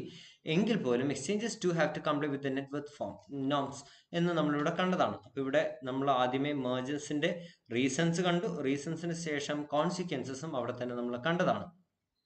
അപ്പോൾ അത് ഡയറക്റ്റ് ആണ്, എഴുതാം. There will be some housekeeping to be done as all brokers need to register with SEBI. Exchanges too have to comply with the net worth norms. ഇനി എൻ്റെ ഏറ്റവും ഒടുവിൽ the consequence, however, was that the same broker firm would open a commodity outfit and then trade from the same office space under two banners. The consequence, however, ഇത് അതേ രീതിയിൽ തന്നെ consequence ആണ് ചോദിച്ചിരിക്കുന്നത്. കോൺസിക്വൻസ് എന്ന വാക്ക് തന്നെ നമുക്ക് ഈ പാസേജിൽ കാണുന്നുണ്ട്. നമ്മളിവിടെ അണ്ടർലൈൻ ചെയ്ത് വെച്ചതാണ്. The consequence, however, was that the same broker firm would open a commodity. ഇവിടെ കോൺസിക്വൻസ് എന്ന് പറഞ്ഞ് തന്നെ ആ പാരഗ്രാഫ് തുടങ്ങുന്നുണ്ട്, which gives you answer for the fourth question. So this is the four questions that അതുപോലെ തന്നെ we'll have a quick glance on the questions of 2021. I won't be reading out the whole passage. ഞാൻ ആ passage മുഴുവൻ വായിച്ച് സമയം കളയുന്നില്ല. You can pause the video and read the whole passage. Take your own time. Agorism, a doctrine which claims that people want to do all the things which at that time are prohibited by the state. അപ്പോൾ agorism എന്ന് പറയുന്ന ഒരു ആശയത്തെ പറ്റിയാണ് ഈ ഒരു passage എന്നുള്ളത് തുടക്കത്തിൽ തന്നെ പറഞ്ഞു. നമ്മൾ പറഞ്ഞു first identify what the passage is about. Passage എന്തിനെ പറ്റിയാണ് എന്നുള്ളത് നമ്മൾ ഏറ്റവും തുടക്കത്തിൽ തന്നെ മനസ്സിലാക്കുക. കാരണം ഇവിടെ അഗോറിസം വരുന്നുണ്ട്, രണ്ടാമത്തെ പാരഗ്രാഫിന്റെ തുടക്കത്തിൽ അഗോറിസം ഉണ്ട്, പിന്നീട് അങ്ങോട്ട് നോക്കിക്കഴിഞ്ഞാൽ നമ്മൾ ഏതാണ്ട് അത്തരം കാര്യങ്ങളാണ് പറയുന്നത്. സോ അഗോറിസം എന്താണ് എന്നുള്ളത് നമ്മൾ കണ്ടെത്തണം. ഈ we don't know what agorism is, അതെന്തോ ഒരു പുതിയ കാര്യമായിരിക്കാം. അപ്പൊ അഗോറിസം എന്താണ് എന്നുള്ളതിന്റെ വിശദീകരണമായിരിക്കാം ഈ ഒരു ഹോൾ പാസേജ് നടത്താൻ ഉദ്ദേശിക്കുന്നത്. So we identify what an agorism is. അതൊരു ഡോക്ട്രിൻ ആണ് that claims that people want to do all the things which at the time are prohibited by the state. State prohibit ചെയ്യുന്ന കാര്യങ്ങളെല്ലാം ചെയ്യണം എന്ന് പറയുന്ന ഒരു ഡോക്ട്രിനാണ്, ഒരു വിശ്വാസമാണ്. പിന്നെ വീണ്ടും വരുന്നുണ്ട് agorism is the practice of counter economics and ideas associated with that practice എന്ന് വീണ്ടും കൊടുക്കുന്നുണ്ട്. I'm not reading the whole passage, I'm skipping it. കുറച്ച് ലെങ്തി പാസേജ് ആണ്, അത് നിങ്ങൾക്ക് വായിക്കാവുന്നതാണ്. We skip and look into the questions. നമുക്ക് ആദ്യമേ ചോദ്യങ്ങൾ നോക്കാം. ഒന്ന്, what does the doctrine of agorism mean in the passage? What does, basic definition ആണ് ചോദിക്കുന്നത്. ഈ വാട്ട് എന്നുള്ളതിന്റെ ഉത്തരം തീർച്ചയായിട്ടും അതൊരു ഡെഫിനിഷൻ ആയിരിക്കും. വാട്ട് ഡസ് ഇറ്റ് മീൻ, അല്ലെങ്കിൽ വാട്ട് ഡസ് ഡോക്ട്രിൻ മീൻ എന്നാണ്. അപ്പോൾ it's just a definition. Doctrine of agorism എന്നുള്ളത് എന്താണ്. And briefly explain the differences between counter economy and counter economics. ഇത് രണ്ടും രണ്ട് വാക്കാണ്, ചെറിയ വ്യത്യാസങ്ങൾ മാത്രമുള്ള. ഒന്ന് കൗണ്ടർ എക്കോണമി ആണ്, മറ്റേത് കൗണ്ടർ എക്കണോമിക്സ് ആണ്. ഇവ തമ്മിലുള്ള വ്യത്യാസം എന്താണ്. മൂന്ന്, what are the two pillars of counter economics. Counter എക്കണോമിക്സിന്റെ രണ്ട് പില്ലേഴ്സ് ആയിട്ട് നിൽക്കുന്ന കാര്യങ്ങൾ എന്തൊക്കെയാണ്. What is the doctrine of, ഇപ്പൊ പില്ലേഴ്സ് എന്നുള്ള വാക്ക് തീർച്ചയായിട്ടും എവിടെയെങ്കിലും പാസേജിൽ കാണും, നമ്മളത് കണ്ടെത്തിയാൽ മതി. What does the doctrine of agorism claim, ഇതിന്റെ ഒരു ക്ലെയിം എന്താണ്. Differentiate between vertical and horizontal theories of the doctrine. ഈ രണ്ട് വാക്കുകൾ കീവേഡ് പോലെ, വെർട്ടിക്കൽ ആൻഡ് ഹൊറിസോണ്ടൽ തിയറീസ്, തീർച്ചയായിട്ടും അതേപോലെ തന്നെ പാസേജിലും കൊടുത്തിട്ടുണ്ടാകണം. ഈ രണ്ട് വാക്കുകളും നമുക്ക് പാസേജിൽ നിന്നും കണ്ടെത്താവുന്നതായിരിക്കണം. സോ ഇത്രയും നമ്മൾ കണ്ടു. Keep everything in your memory, memorize all these key terms, go back to the passage. നമ്മൾ പാസേജിലേക്ക് തിരിച്ചു പോകുന്നു. അപ്പൊ ഇവിടെ നോക്കുക, മൂന്നാമത്തെ പാരഗ്രാഫിൽ തുടങ്ങുന്നുണ്ട്, the counter economy is the sum of all non aggressive human actions which is forbidden by the state. ഒരു ഡെഫിനിഷൻ ആണ്. കൗണ്ടർ എക്കണോമിക്സ് തൊട്ട് താഴെ കൗണ്ടർ എക്കണോമിയെ പറ്റിയാണ് ആദ്യമേ പറഞ്ഞത്. എക്കോണമിയെ പറ്റി പറഞ്ഞതിന് ശേഷം counter economics is the study of counter economy and its practices. അപ്പം all new non aggressive human actions which is forbidden by state, ഇതിന്റെ ഒരു ആകത്തുകയാണ് നമ്മൾ കൗണ്ടർ എക്കോണമി എന്ന് വിളിക്കുന്നത്. ഈ കൗണ്ടർ എക്കണോമിയിലെ എല്ലാ പ്രാക്ടീസുകളെയും പറ്റിയുള്ള പഠനമാണ് കൗണ്ടർ എക്കണോമിക്സ് എന്ന് പറയുന്നത്. അപ്പൊ ഇത് രണ്ടും രണ്ടാണ്. ഒരു ചോദ്യത്തിനുള്ള ഉത്തരം വളരെ ഡയറക്റ്റ് ആയിട്ട് തന്നെ നമുക്ക് കിട്ടുന്നുണ്ട്. So let's see the answers. First one, what does the doctrine of agorism mean in the passage? അതൊരു ഹോൾ പാസേജിൽ മുഴുവൻ പറഞ്ഞു വെക്കുന്ന കുറെ അധികം ആശയങ്ങളാണ്. അപ്പം മീൻ ഇൻ ദി പാസേജ് എന്നുകൂടി കൊടുത്തിരിക്കുന്നത് കൊണ്ട് മൊത്തം പാസേജിൽ പറയുന്ന ആശയങ്ങളെ ഏറ്റവും ചെറുതായിട്ട്, ഏറ്റവും സംക്ഷിപ്തമായിട്ട് ചുരുക്കി അവതരിപ്പിക്കുകയാണ് വേണ്ടത്. So agorism is a free market anarchist political philosophy. ഇത് മൊത്തം പാസേജിനെ ഒന്ന് റീറൈറ്റ് ചെയ്തിരിക്കുന്നതാണ്. ഒരു ഫ്രീ മാർക്കറ്റ് അനാർക്കിസ്റ്റ് ഫിലോസഫിയാണ്, അരാജക രാഷ്ട്രീയവാദമാണ്. Anarchist political philosophy that believes that the ultimate goal as bringing about a society in which all relation between people are voluntary exchanges, a free market. Agorist theory divides people into two classes: people who make their living through the market and people who make their living by coercing others, called the economic class and political class respectively. They support a non-violent overthrow. നമ്മൾ നേരത്തെ കണ്ടു, non aggressive ആയിട്ടുള്ള, non aggressive എന്നുള്ളതിന് പകരം ഉപയോഗിച്ചിരിക്കുന്ന ഒരു വാക്കാണ് non violent എന്നുള്ളത്. നോൺ അഗ്രസീവ് ആയിട്ടുള്ള നിയമ ലംഘനങ്ങളാണ്. അപ്പം non violent overthrow of the second class by the first through. Second class by the first എന്നുള്ളത് ഈ economic class and political class എന്ന് നമ്മൾ രണ്ട് കാര്യങ്ങൾ തിരിച്ചിരുന്നു. And through peaceful black market, ഇത് പീസ്ഫുൾ ആണ്, നോൺ വയലൻസ് ആണ്, നോൺ അഗ്രസീവ് ആണെന്ന് പറഞ്ഞു. അപ്പൊ peaceful black market and grey market activity known as the counter economics. Counter economics എന്ന് പറയുന്ന ബ്ലാക്ക് മാർക്കറ്റും ഗ്രേ മാർക്കറ്റ് ആക്ടിവിറ്റീസും ചേരുന്ന കുറേയധികം പീസ്ഫുൾ മെക്കാനിസംസിലൂടെ ഈ പൊളിറ്റിക്കൽ ക്ലാസ്സിനെ ഓവർത്രോ ചെയ്യുക with a non violent mechanism. ഇതാണ് ഡോക്ട്രിൻ ഓഫ് അഗോറിസം ഈ ഒരു ഹോൾ പാസേജിൽ പറഞ്ഞു വെക്കാൻ ഉദ്ദേശിക്കുന്ന ആശയം. Second question, briefly explain the differences between counter economy and counter economics. This is a very direct question. നമ്മൾ നേരത്തെ പാസേജിൽ കണ്ട കാര്യമാണ്. കൗണ്ടർ എക്കോണമി എന്ന് പറയുന്നത് is a sum of all non-aggressive human actions, and counter economics എന്ന് പറയുന്നത് is the study of counter economy and its practices. ഇനി വീണ്ടും counter economy includes free market, black market, and underground economy. All acts of civil disobedience. All acts of civil and social disobedience, all acts of forbidden association, sexual, racial, cross religious, and anything else the state at any place time chooses to prohibit, control, regulate, tax, or tariff. The counter economy excludes all state approved action, white market and red market. State approve ചെയ്തിരിക്കുന്ന എല്ലാത്തിനെയും തള്ളിക്കളയുകയും അതിനെ exclude ചെയ്തുകൊണ്ട് state എന്തിനെയൊക്കെയാണോ prohibit ചെയ്തിരിക്കുന്നത് അതിനെയെല്ലാം ഉൾക്കൊള്ളുന്ന ഒരു ഡോക്ട്രിനാണ് counter economy എന്ന് പറയുന്നത്. This is something that we directly gets from the passage. ഈ ഒരു തേർഡ് പാരഗ്രാഫിൽ മുഴുവനുണ്ട് കൗണ്ടർ എക്കോണമി എന്താണെന്നും കൗണ്ടർ എക്കണോമിക്സ് എന്താണെന്നും. ഒന്ന്, ഇത്തരം നോൺ അഗ്രസീവ് ഹ്യൂമൻ ആക്ഷൻസിന്റെ മുഴുവൻ ഒരു കളക്റ്റീവായിട്ട് നമ്മൾ പറയുന്നതാണ് കൗണ്ടർ എക്കോണമി. രണ്ട്, കൗണ്ടർ എക്കണോമിക്സ് എന്ന് പറയുന്നത് study of all these practices. ഇനി ഇത് രണ്ടും കൗണ്ടർ എക്കോണമി ഇൻക്ലൂഡ് ചെയ്യുന്നത് ഫ്രീ മാർക്കറ്റ് ആണ്, അല്ലെങ്കിൽ ബ്ലാക്ക് മാർക്കറ്റ് ആണ്, അണ്ടർഗ്രൗണ്ട് എക്കോണമി ഒക്കെയാണ്. And it includes all acts civil disobedience which are forbidden by or anything else the state at any point chooses to prohibit. Sorry, strike out ചെയ്തതല്ല, underline ചെയ്തപ്പോൾ മാറിപ്പോയതാണ്. Chooses to prohibit, control, regulate or tax. ഇത്തരം കാര്യങ്ങളാണ് വന്നിരിക്കുന്നത്. So second question നമുക്ക് answer ചെയ്യാവുന്നത് directly second പാരഗ്രാഫിൽ തന്നെ ഉള്ളതാണ്. കൗണ്ടർ എക്കോണമി ആൻഡ് കൗണ്ടർ എക്കണോമിക്സിന്റെ ഡിഫറൻസസ് എന്ന് പറയുന്നത്. മൂന്ന്, what are the two pillars of counter economics. Counter എക്കണോമിക്സിന്റെ രണ്ട് പില്ലേഴ്സ് എന്താണ്? അപ്പോൾ പില്ലർ എന്നുള്ള വാക്ക് തന്നെ നമ്മൾ നോക്കിയാൽ മതി. പില്ലർ എന്നുള്ള വാക്ക് തന്നെ ഒരുപക്ഷെ പാസേജിൽ കാണും. It applies to two basic strategies to liberate people from the state.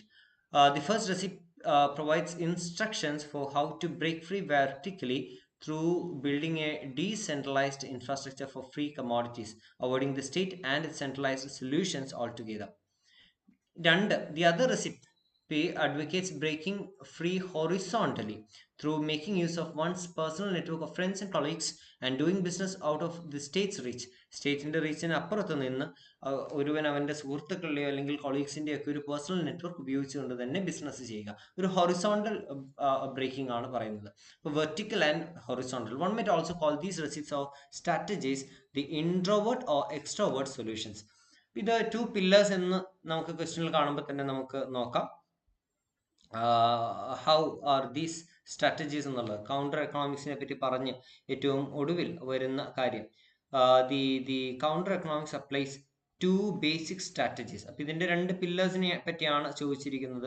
തീർച്ചയായിട്ടും it applies to basic strategies. Basics എന്ന് പറഞ്ഞാൽ ഏറ്റവും അടിസ്ഥാനപരമായിട്ടുള്ള പില്ലേഴ്സ് ആണ് ചോദിച്ചിരിക്കുന്നത്. ബേസിക് സ്ട്രാറ്റജീസ് ഇവിടെ പറയുന്നുണ്ട് ടു ലിബറേറ്റ് പീപ്പിൾ. അതിലെ ഒന്ന്, the first recipe provides instruction how to break free vertically കൊടുത്തിട്ടുണ്ട്. രണ്ട്, the other recipe advocates breaking free horizontally. രണ്ടാമതായിട്ട് നമ്മൾ ഹൊറിസോണ്ടൽ ബ്രേക്കിങ്ങിനെ പറ്റിയും പറയുന്നുണ്ട്. ആൻഡ് ഇതിനെ രണ്ടിനെയും one might also call these recipes or strategies as the introvert and extrovert. ഈ രണ്ട് വാക്കുകളും ഉപയോഗിക്കണം. Extrovert solutions to our methodological problem. നമുക്ക് നിലനിൽക്കുന്ന മെത്തഡോളജിക്കൽ പ്രോബ്ലത്തിനുള്ള പരിഹാരമായിട്ട് ഇൻട്രോവേർട്ട് ആൻഡ് എക്സ്ട്രോവേർട്ട് സ്ട്രാറ്റജീസ് എന്ന് നമ്മൾ ഇവയെ വിളിക്കാറുണ്ട്. So that's it. അതാണ് നമുക്ക് മൂന്നാമത്തെ ക്വസ്റ്റ്യൻ്റെ ആൻസർ ആയിട്ട് വരുന്നത്. രണ്ട് പില്ലേഴ്സ് ആണ് ചോദിച്ചിരിക്കുന്നത്. ആ ഫസ്റ്റ് പേജിൽ നമ്മൾ കാണുന്ന ഏറ്റവും ലാസ്റ്റ് പാരഗ്രാഫിൽ അതിൻ്റെ ആൻസേഴ്സ് ഉണ്ട്. So this is taken exactly from the passage. ഞാൻ ആ പാസേജിൽ നിന്ന് ഇതിൻ്റെ ഉത്തരം വരുന്ന ഭാഗങ്ങൾ മാത്രമാണ് ഇവിടെ എടുത്ത് എഴുതിയിരിക്കുന്നത്. And you need to require you require to practice writing it your own, make it in your own sentences and reframe these sentences and make it your own. ഇത് നിങ്ങളുടേതായിട്ടുള്ള രീതിയിൽ സ്വന്തം ഭാഷയിലേക്ക് മാറ്റി പകർത്തി എഴുതാനായിട്ട് നമുക്ക് സാധിക്കണം. കാരണം ഇല്ലെങ്കിൽ ഇത് എക്സാക്ട് കോപ്പിയിങ് ആണ്. ഞാനിവിടെ എങ്ങനെയാണ് ഉത്തരത്തിലേക്ക് എത്തുന്നതെന്ന് മാത്രമേ പറയുന്നുള്ളൂ. ഇവിടെ നിന്ന് നമുക്ക് എങ്ങനെ ഇതിനെ, ഇപ്പോൾ counter economics applies to basic strategies to liberate people from the state. ഇത് നമുക്ക് വേറെ രീതിയിലുള്ള സെന്റൻസിനെ ഒന്ന് റീസ്ട്രക്ചർ ചെയ്താൽ മതി. The two basic strategies to liberate people from the state according to the counter economics are എന്ന് പറഞ്ഞ് നമുക്ക് തുടങ്ങാം. അല്ലെങ്കിൽ there are two basic strategies that the counter economics advocates to liberate people from the state. ഈ രീതിയിൽ നമുക്ക് we have immense possibility to reframe these sentences. The first recipe provides, അപ്പോൾ ആ റെസിപ്പി എന്നൊക്കെയുള്ള വാക്ക് വേണമെങ്കിൽ നമുക്ക് എടുത്ത് മാറ്റാം. പകരം the first method provides instructions for how to break free vertically എന്നുള്ളതിനെ നമുക്ക് the first is a vertical break free, or a break free of vertical through building a decentralized infrastructure. ഇതിനെ നമുക്ക് പലതരത്തിൽ നമുക്ക് റീസ്ട്രക്ചർ ചെയ്ത് സെന്റൻസിനെ കൊണ്ടുവരാവുന്നതാണ്. You can do it all by your own. So we go to the next question. What is the doctrine of agorism claim? Agorism എന്ന് പറയുന്ന doctrine എന്താണ് ക്ലെയിം ചെയ്യുന്നത്? അപ്പോൾ അത് തുടക്കത്തിൽ തന്നെ നമ്മൾ അഗോറിസം എന്താണ് എന്നുള്ളത് കാണുന്നുണ്ട്. ഇനി കാരണം ക്ലെയിം എന്നുള്ള വാക്ക് തന്നെ ഏറ്റവും തുടക്കത്തിലുള്ളതാണ്, വിച്ച് ക്ലെയിംസ് ദാറ്റ്.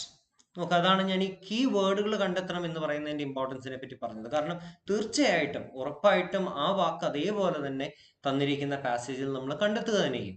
അപ്പം ഇപ്പൊ വെർട്ടിക്കൽ ഹൊറിസോണ്ടൽ എന്ന് പറയുന്ന ഒരു ക്വസ്റ്റ്യനിൽ നമ്മളൊരു വാക്ക് കാണുന്നുണ്ടെങ്കിൽ ഉറപ്പായിട്ടും അത് ആ പാസേജിൽ ആ വാക്ക് തന്നെ ഉപയോഗിച്ചിട്ടുണ്ടാകും. All you need to do is to find it. ആ ക്ലെയിം എന്നുള്ള പറയുന്ന വാക്ക് എവിടെയെങ്കിലും വരുന്നുണ്ടോ? ഇല്ലെങ്കിൽ, ക്ലെയിം ഇല്ലെങ്കിൽ ഏറെക്കുറെ സമാനമായ അർത്ഥം വരുന്ന മറ്റൊരു വാക്ക് എവിടെയെങ്കിലും പാസേജിലുണ്ടോ എന്നുള്ളത് കണ്ടെത്തിയാൽ മതിയാകും. So you can look for the claim. Claim തന്നെ കൊടുത്തിട്ടുണ്ട് that people want to do all the things which at that time are prohibited by the state. They think that the state is committing theft, bracketed taxes, and are mass murderers, which is was.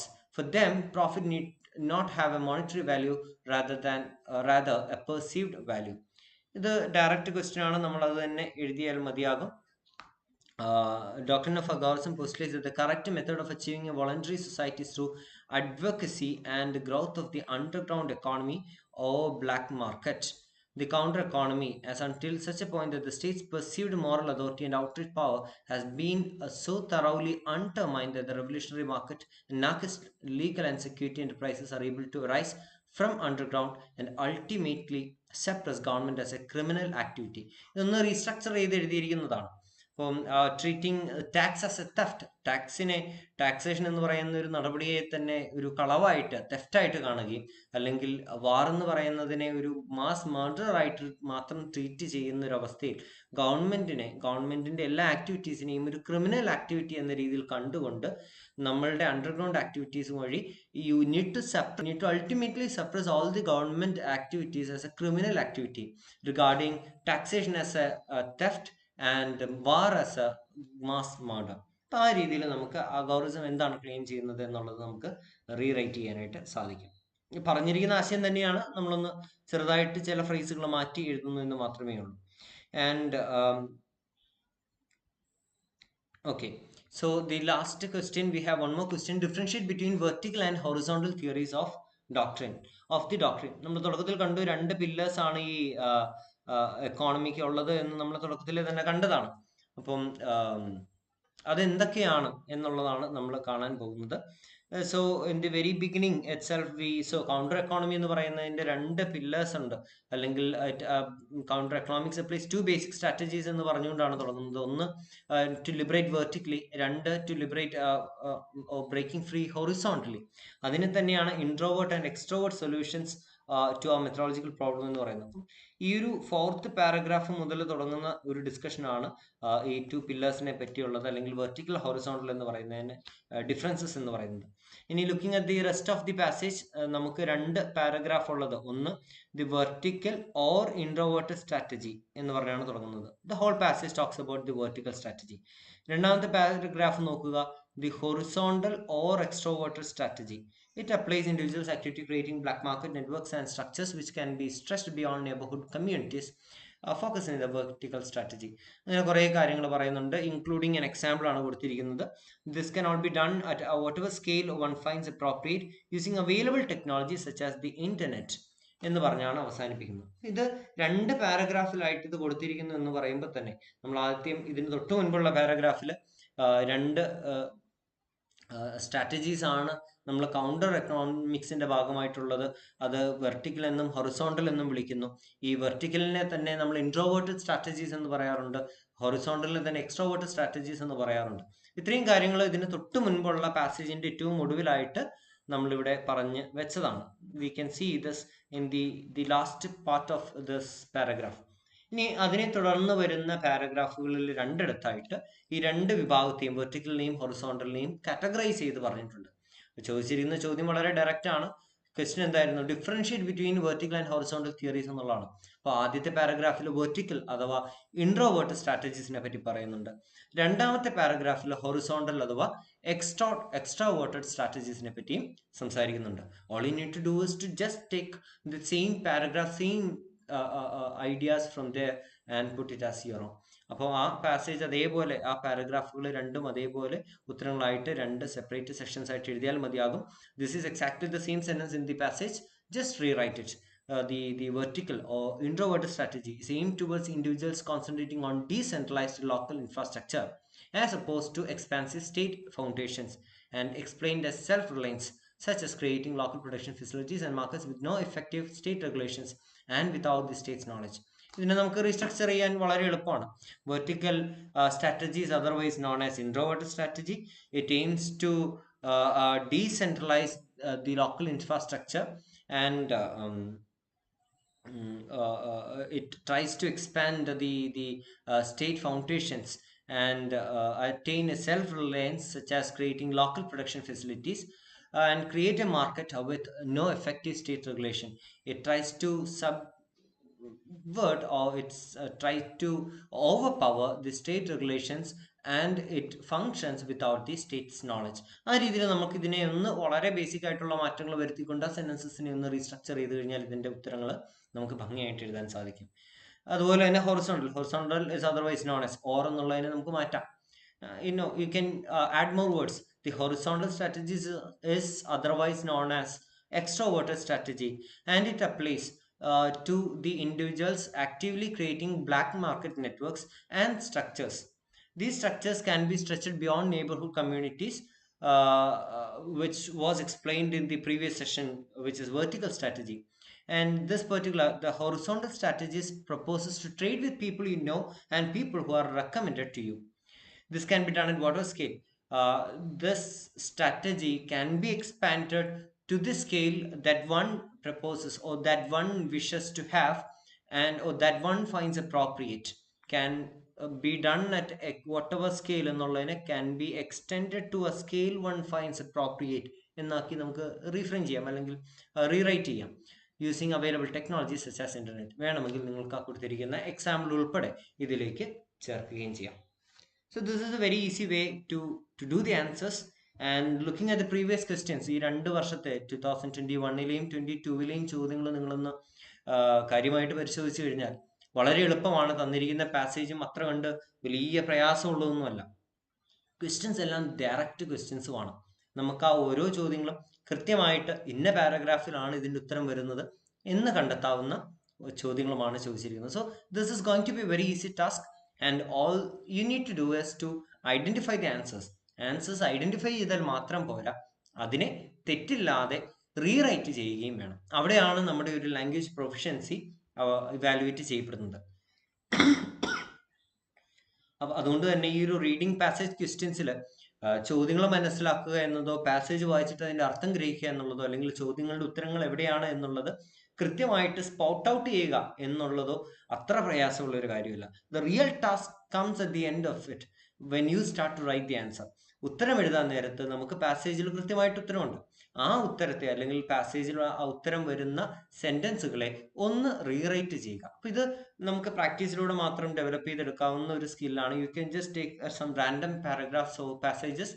അതൊരു പക്ഷെ നിങ്ങൾ face 1 വേണ്ടി പഠിച്ച reading comprehension passages എടുത്താലും മതി. ആ പാസേജുകളിൽ കൊടുത്തിരിക്കുന്ന സെന്റൻസുകളെ നമ്മൾ നമ്മുടേതായിട്ടുള്ള ഭാഷയിൽ ഒന്ന് റീറൈറ്റ് ചെയ്യാൻ ശ്രമിക്കുക. അത്തരത്തിലുള്ള റീറൈറ്റിങ്സ് നടത്തി കഴിഞ്ഞാൽ നമുക്ക് ഗ്രാമാറ്റിക്കലി മിസ്റ്റേക്സ് വരാതെ, ഗ്രാമാറ്റിക്കൽ എറേഴ്സ് വരാതെ നമുക്കത് എഴുതി പൂർത്തിയാക്കാൻ സാധിക്കുന്നുണ്ടോ എന്നുള്ളത് നോക്കുക. ആൻഡ് ഇപ്പോൾ ടെക്നോളജിയൊക്കെ ഇത്രയും അഡ്വാൻസ്ഡ് ആണ്. നമുക്ക് ഒരുപാട് മാർഗങ്ങളുണ്ട്. എഴുതിയിരിക്കുന്ന സെന്റൻസിൽ നമ്മൾ ഗൂഗിൾ ഡോക്സിലോ അല്ലെങ്കിൽ വേർഡിലോ ഒക്കെ ടൈപ്പ് ചെയ്യുന്ന സമയത്ത് ഗ്രാമാറ്റിക്കൽ എറേഴ്സ് ഉണ്ടെങ്കിൽ അത് തീർച്ചയായിട്ടും അത് സ്പോട്ട് ചെയ്ത് കാണിച്ചു തരും. അപ്പം നമുക്ക് കറക്ഷൻസ് പോലും വളരെ എളുപ്പത്തിൽ സ്വയമേ ചെയ്യാവുന്നതേ ഉള്ളൂ. അപ്പം നിങ്ങൾ തന്നെ സ്വന്തമായിട്ട് ഈ പറയുന്ന എല്ലാ സെന്റൻസുകളും, ഒരു പാസേജ് എടുക്കുക, ആ പാസേജിലെ എല്ലാ സെന്റൻസുകളും ഒന്ന് സ്വന്തമായിട്ട് റീറൈറ്റ് ചെയ്യാൻ ശ്രമിക്കുക. ആ റീറൈറ്റ് ചെയ്യുന്നതിൽ എവിടെയെങ്കിലും തെറ്റുകൾ വരുന്നുണ്ടോ എന്നൊക്കെയുള്ള കാര്യങ്ങളൊന്ന് ശ്രമിക്കുക.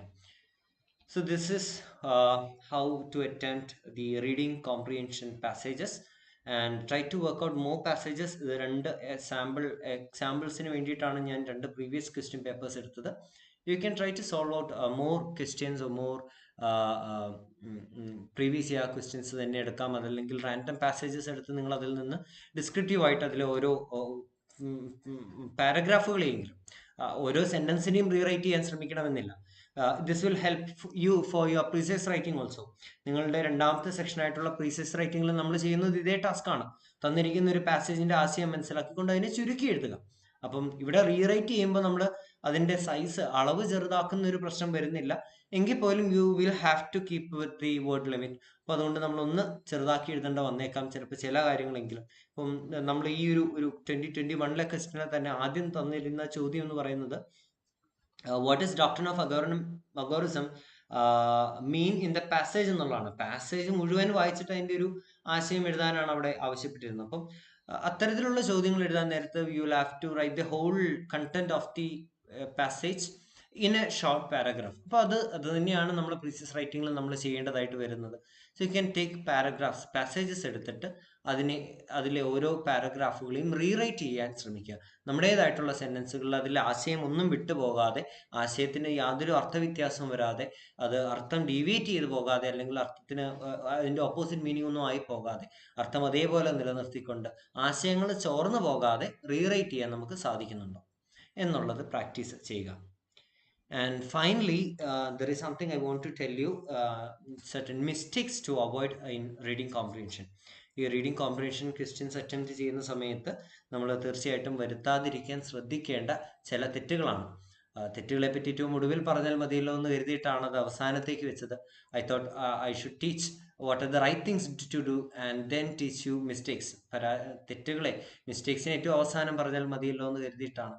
അപ്പോൾ ഈ കാര്യങ്ങളൊന്ന് ഓർത്തിരിക്കുക. ഒന്ന്, grammatical or typos or spelling or punctuation errors, ഇതെല്ലാം പ്രധാനമാണ്. കാരണം you going to lose marks for all these errors. ഇതിന്റെ മാർക്കിംഗ് സ്കീം അങ്ങനെ തന്നെയാണ് വരുന്നത്. എറേഴ്സിന് നെഗറ്റീവ് മാർക്കുകൾ തരും, നെഗറ്റീവ് മാർക്കുകളുണ്ട്. So you definitely going to lose marks for the errors. So take this very seriously. നമ്മൾ എത്ര ഭംഗിയായിട്ട് എഴുതിയെന്ന് പറഞ്ഞാലും അതിൽ കെയർലെസ്നെസ് കൊണ്ടാണെങ്കിൽ പോലും ഇത്തരം എററുകൾ വന്നു കഴിഞ്ഞാൽ, error is different from mistake. അതൊരു തെറ്റായിരിക്കില്ല, നമുക്ക് അറിയാവുന്നതായിരിക്കും. ഇപ്പോൾ ഒരു സെന്റൻസ് തീരുമ്പോൾ ഫുൾ സ്റ്റോപ്പ് ഇടണം എന്നുള്ളത് വളരെ ബേസിക് ആയിട്ടുള്ള ഒരു അറിവാണ്, നോളജാണ്. അപ്പൊ അതവിടെ വിട്ടുപോകുന്നത് നമുക്ക് അറിയാത്തത് കൊണ്ടല്ല, അതൊരു തെറ്റ് വന്നതല്ല, അതൊരു എറർ വന്നതാണ്, നമ്മൾ വിട്ടുപോകുന്നതാണ്. അപ്പം അത്തരം എറേഴ്സ് വരാതിരിക്കാൻ നമ്മൾ ശ്രദ്ധിക്കണം. അപ്പം അത്തരം പങ്ക്ച്വേഷൻസിൽ എറർ വരാൻ പാടില്ല. വാക്കുകളുടെ സ്പെല്ലിങ്ങിൽ ഒരു കാരണവശാലും സ്പെല്ലിംഗ് മിസ്റ്റേക്കുകൾ വരരുത്. അതുകൊണ്ടാണ് നമ്മൾ വൊക്കാബുലറീസ് വേണമെന്ന് കരുതി നമുക്ക് അത്ര നിശ്ചയമില്ലാത്ത, അത്ര ഉറപ്പില്ലാത്ത വാക്കുകൾ ഇതിലേക്ക് തിരികെ കയറ്റേണ്ട കാര്യമില്ല. Write only those words which is very familiar to you, which you are very confident about, of which you know the spelling very well. Spelling കൃത്യമായിട്ട് അറിയാവുന്ന വാക്കുകൾ. പിന്നെ ടൈപ്പോസ് എന്ന് പറയുന്നത്, ഇപ്പോൾ ആപ്പിൾ എന്ന് പറയുന്നത് APPLE എന്നുള്ളത് നമ്മൾ 1ാം ക്ലാസ്സിൽ പഠിച്ചതാണെങ്കിൽ പോലും ടൈപ്പ് ചെയ്യുമ്പോൾ അതിന്റെ സ്പീഡ് കൊണ്ട് ഒരു പക്ഷേ ഈ ഡബിൾ P എന്നുള്ളതിൽ ഒരു P ചിലപ്പോൾ വിട്ടുപോയേക്കാം, APLE എന്നായി പോകുന്നു. അപ്പൊ അതൊരു സ്പെല്ലിംഗ് മിസ്റ്റേക്ക് ആയിട്ട് തന്നെയാണ് അത് കൗണ്ട് ചെയ്യുക. അതൊരു ടൈപ്പിംഗ് എററാണ്, നിങ്ങൾക്ക് ആ വാക്കിന്റെ സ്പെല്ലിംഗ് അറിയാഞ്ഞിട്ടുമല്ല. പക്ഷെ ടൈപ്പിംഗ് എററിനെയും ഒരു സ്പെല്ലിംഗ് മിസ്റ്റേക്ക് ആയിട്ടോ അല്ലെങ്കിൽ ഒരു പങ്ക്ച്വേഷൻ എറർ ആയിട്ടോ റീഡ് ചെയ്യും. അപ്പോൾ അത്തരം ടൈപ്പോസ് വരരുത്. പിന്നെ ഗ്രാമാറ്റിക്കൽ സെന്റൻസ് ആയിട്ട് എഴുതുമ്പോൾ തീർച്ചയായിട്ടും ഗ്രാമർ എന്ന് പറയുന്നത് വളരെ ഇമ്പോർട്ടൻ്റ് ആയിട്ടുള്ള ഒരു കാര്യമാണ്. വാക്യങ്ങളുടെ ഘടന കൃത്യമായിരിക്കണം, ഗ്രാമർ റൂൾസ് കൃത്യമായിട്ട് പാലിച്ചിട്ടുണ്ടായിരിക്കണം. Second thing, word limit. An ideal size of an answer is limited to 40 to 50 words. ഏറെക്കുറെ ഒരു 40 മുതൽ 50 വാക്കുകളിൽ വരെ നിങ്ങളുടെ ഉത്തരം വന്നാൽ മതിയാകും. കാരണം കഴിഞ്ഞ വർഷത്തെ ക്വസ്റ്റ്യൻ പേപ്പറിൽ 4-5 ചോദ്യങ്ങളാണ് ഉണ്ടായിരുന്നത്. അപ്പം if you are suppose to write 5 questions, 50 വാക്കുകൾ നിങ്ങൾ എഴുതുമ്പോൾ all together it comes around 250 words. അപ്പോൾ ഏതാണ്ട് ഒരു എസ്സേ എഴുതാൻ നിങ്ങൾ ഉപയോഗിക്കുന്ന അത്രത്തോളം തന്നെ വാക്കുകൾ റീഡിംഗ് കോംപ്രിഹെൻഷനിലെ ഓരോ സെപ്പറേറ്റ് ക്വസ്റ്റ്യൻസും ചേർത്ത് വെക്കുമ്പോൾ വരുന്നുണ്ട്. അപ്പം ഒരു അരമണിക്കൂർ സമയം കൊണ്ട് നിങ്ങൾ എഴുതി തീർക്കേണ്ട ഒരു ടാസ്ക് ആണിത്. അതിൽ 5 ചോദ്യങ്ങളുണ്ട്. 5 ചോദ്യങ്ങളുടെയും ചോദ്യങ്ങൾക്ക് മാക്സിമം ഒരു 40 to 50 വേർഡ് ലിമിറ്റിൽ നിർത്തുക. അതിനപ്പുറത്തേക്ക് ക്വസ്റ്റ്യൻസിന്റെ ആൻസേഴ്സ് പോകേണ്ട കാര്യമില്ല. So stick on to the word limit, but make sure that you do not restrict it to do not limit it to something like 10 or 20 words. തീരെ കുറഞ്ഞ് പോവുകയും ചെയ്തു. ഒരൊറ്റ സെന്റൻസിലോ അല്ലെങ്കിൽ 2 സെന്റൻസിലോ ആക്കി നിർത്തരുത്. ഒരു ചെറിയ പാരഗ്രാഫ്, അതാണ് ഒരു ഐഡിയൽ സൈസ്. 40 മുതൽ 50 വാക്കുകൾ വരെയുള്ള ഒരു ഐഡിയൽ സൈസിലേക്ക് നിങ്ങളുടെ ഉത്തരത്തെ സ്ട്രക്ചർ ചെയ്യുക. പിന്നെ ഞാൻ നേരത്തെ പറഞ്ഞൊരു കാര്യമാണ് copying text from the passage. പാസേജിലുള്ള ടെക്സ്റ്റ് അതേപോലെ കോപ്പി ഡൗൺ ചെയ്തെഴുതുന്നത് ഒരു നെഗറ്റീവ് ഇംപ്രഷനാണ് ഉണ്ടാക്കുക. This will result in you losing marks for your exam. That's a mistake that you need to avoid. Do not copy exact same sentence from the passage. പാസേജിലുള്ള നമ്മൾ ചിലപ്പോൾ നോക്കുമ്പോൾ ആഹാ ഇത് കൊള്ളാം, ഇത് എളുപ്പമാണല്ലോ, ഇത് അങ്ങനെ തന്നെ പാരഗ്രാഫിലുണ്ട്, അത് അങ്ങനെ കോപ്പി പേസ്റ്റ് ചെയ്താൽ മതി, അത് അങ്ങനെ തന്നെ എടുത്തെഴുതിയാൽ മതി എന്ന് പറഞ്ഞ് അവിടെ വായിച്ചിട്ട് ഇവിടെ അതേപോലെ ടൈപ്പ് ചെയ്ത് വെക്കുന്ന ഒരു രീതി നിങ്ങൾ ഫോളോ ചെയ്യരുത്. വായിച്ച് അതിനെ റീസ്ട്രക്ചർ ചെയ്ത് സ്വന്തം സെന്റൻസിലേക്ക് റീറൈറ്റ് ചെയ്യുക. റീസ്ട്രക്ചർ ചെയ്യേണ്ട, റീറൈറ്റ് ചെയ്യുക. വീണ്ടും നിങ്ങളുടേതായിട്ടുള്ള ലാംഗ്വേജിലേക്ക് അത് റീറൈറ്റ് ചെയ്യാനായിട്ട് ശ്രമിക്കുക. Using information, opinions or assumptions not given in the passage. ഞാൻ തുടക്കത്തിലെ പറഞ്ഞൊരു കാര്യമാണ്, നിങ്ങൾക്ക് തന്നിരിക്കുന്ന പാസേജ് ഒരു 200 വാക്കിന്റെ പാസേജ് ഉണ്ടെങ്കിൽ അത് മാത്രമേ നിങ്ങൾക്കറിയാവൂ. ഒരുപക്ഷെ നിങ്ങൾക്ക് വളരെ പരിചിതമായിട്ടുള്ള ഒരു വിഷയമാണെങ്കിൽ പോലും അതിനെ സംബന്ധിക്കുന്ന മറ്റു അനേകം കാര്യങ്ങൾ നിങ്ങൾക്ക് എത്രമാത്രം അറിയാം എന്ന് പറഞ്ഞാലും അതിനെപ്പറ്റി ഒന്നും നിങ്ങൾ ബോധർ ചെയ്യേണ്ട കാര്യമില്ല. നിങ്ങളുടെ ഉത്തരം should completely B relied upon the passage. തന്നിരിക്കുന്ന പാസേജിനെ മാത്രം ആശ്രയിച്ചാണ് നിങ്ങൾ ഇവിടെ ഉത്തരം എഴുതുന്നത്. അതുകൊണ്ട് തന്നെ പാസേജിൽ ഇല്ലാത്ത മറ്റൊരു അഡീഷണൽ ഇൻഫർമേഷനോ നിങ്ങളുടേതായിട്ടുള്ളൊരു ഒപ്പീനിയനോ അഭിപ്രായമോ നിങ്ങളുടേതായിട്ടുള്ളൊരു അസംഷനോ ഒരു ധാരണയോ അല്ലെങ്കിൽ നിങ്ങൾ അസ്യൂം ചെയ്തെടുക്കുന്ന ഒരു സങ്കല്പമോ നിങ്ങൾ അവിടെ ഉൾപ്പെടുത്തേണ്ട കാര്യമില്ല. Relevancy, right only what is relevant. ആ ചോദ്യത്തിന് റെലവൻ്റ് ആയിട്ടുള്ള ഉത്തരം മാത്രം എഴുതുക. കാരണം all you have is just 40 or 50 words. ഉത്തരം എഴുതാൻ തന്നെ ഈ 40 മുതൽ 50 വാക്കുകൾ എന്ന് പറയുന്നത് വളരെ പരിമിതമാണ്. അതിനപ്പുറത്തേക്ക് നിങ്ങൾ ആവശ്യമില്ലാത്ത അല്ലെങ്കിൽ ചോദ്യത്തിന് എക്സാക്റ്റ് ആയിട്ട് ഉത്തരം വരാത്ത, അതുമായിട്ട് വേഗ്ലി മാത്രം റിലേറ്റ് ചെയ്ത് നിൽക്കുന്ന, പരിസരത്തൂടെ മാത്രം പോകുന്ന കാര്യങ്ങളെ എല്ലാം ഈ ഒരു ഉത്തരത്തിന്റെ ഭാഗമായിട്ട് കൊണ്ടുവരാൻ ശ്രമിക്കുന്നു. അതൊരു ഈസി ടാസ്ക് ആണ്. പലപ്പോഴും നമ്മൾ ഒരു എളുപ്പപ്പണി നോക്കുന്നതാണ്. ഒരു പക്ഷെ നമ്മൾക്ക് വേണ്ട ഉത്തരം ഒരു പാരഗ്രാഫിലുണ്ട് എന്ന് നമ്മൾ കാണുന്നു. ആ പാരഗ്രാഫിൽ 5 സെന്റൻസ് ഉണ്ടെങ്കിൽ അതിൽ 3 സെന്റൻസ് മാത്രമായിരിക്കും നമുക്ക് വേണ്ട ഉത്തരം നൽകുന്നത്. ബാക്കി 2 സെന്റൻസ് ഇതുമായിട്ട് ബന്ധമില്ലാത്തതാണ് എന്ന് തിരിച്ചറിയാനുള്ള ഒരു വിവേകം നമുക്കുണ്ടാകണം. അപ്പൊ ഈ പാരഗ്രാഫ് ആണ് ഇതിൽ വരുന്നത്, ഈ ഉത്തരം ഏതാണ്ട് ഈ പാരഗ്രാഫിലാണ്, അപ്പൊ ആ മൊത്തം പാരഗ്രാഫും ഇതിന്റെ ഉത്തരത്തിലേക്ക് എഴുതി വെക്കാം എന്ന് നിങ്ങൾ കരുതരുത്. ആ 2 സെന്റൻസ് റെലവെന്റ് അല്ല എങ്കിൽ അതിനെ അവോയ്ഡ് ചെയ്യുക, അതിനെ കളഞ്ഞിട്ട് ഏറ്റവും റെലവെന്റ് ആയിട്ടുള്ള കാര്യങ്ങൾ മാത്രം എഴുതുക. ഈ 40 വാക്കുകളും it should directly be the answers to the questions asked. ചോദിച്ചിരിക്കുന്ന ചോദ്യങ്ങൾക്കുള്ള ഉത്തരമായിരിക്കണം നിങ്ങൾ എഴുതുന്ന ഓരോ വാക്കുകളും. ആ ഓരോ വാക്കും സൂക്ഷിച്ചെഴുതുക, വാക്കുകൾ ഭംഗിയുള്ളതാക്കുക. So remember once again about the vocabularies. So practicing for reading comprehension will begin from reading. Reading comprehension പഠനം തുടങ്ങുന്നത് വാസ്തവത്തിൽ വായനയിൽ നിന്ന് തന്നെയാണ്. ധാരാളമായിട്ട് വായിക്കുക. നിങ്ങൾ ഈ ഡിസ്ക്രിപ്റ്റീവ് റൈറ്റിംഗ് ഇംഗ്ലീഷ് സെഷൻ കൂടാതെ നിങ്ങൾക്കുള്ള ഫിനാൻഷ്യൽ മാനേജ്മെന്റ് സെക്ഷനിലായിക്കോട്ടെ അല്ലെങ്കിൽ ESI economic and social issues എന്ന് പറയുന്ന വിഭാഗത്തിന് വേണ്ടിയിട്ട് നിങ്ങൾ ഡിസ്ക്രിപ്റ്റീവ് ആയിട്ട് പഠിക്കാൻ ധാരാളം വായിക്കുന്നുണ്ടാവും. അത്തരം വായനകൾ തന്നെ കുറെ കൂടെ ഈ ഒരു ഫോക്കസിൽ കൂടി വായിക്കുക. കഴിയുമെങ്കിൽ നിങ്ങളൊരു നോട്ട് പ്രിപ്പറേഷന്റെ ഭാഗം എന്ന രീതിയിൽ രണ്ടിനും ഉപകാരപ്പെടും. ഈ പറയുന്ന ESI കാറ്റഗറിയിൽ പെടുന്ന ഒരു ആർട്ടിക്കിൾ നിങ്ങൾ വായിക്കുന്നു, അതിലെ സെന്റൻസസിനെ നിങ്ങൾ ഒന്ന് റീറൈറ്റ് ചെയ്ത് നിങ്ങളുടെ സ്വന്തം സെന്റൻസിൽ നോട്ട് പ്രിപ്പയർ ചെയ്യുക. അപ്പൊ അത് ESIക്കുള്ള നോട്ടും ആകും, റീഡിംഗ് കോംപ്രിഹെൻഷനുള്ള ഒരു പ്രാക്ടീസും ആകുന്നതായിരിക്കും. So that's all about reading comprehension, and I guess the session was useful for you. Useful ആയിരുന്നു എന്ന് കരുതുന്നു. ഇനി ഒരു മെന്ററിന്റെ സഹായത്തോടു കൂടി ഇത്തരം ഡിസ്ക്രിപ്റ്റീവ് റൈറ്റിംഗ് പഠിക്കണം എന്ന് ആഗ്രഹമുള്ളവർക്ക് എൻട്രിയുടെ ഈ super gold premium ബാച്ചുകളിൽ ചേരാവുന്നതാണ്.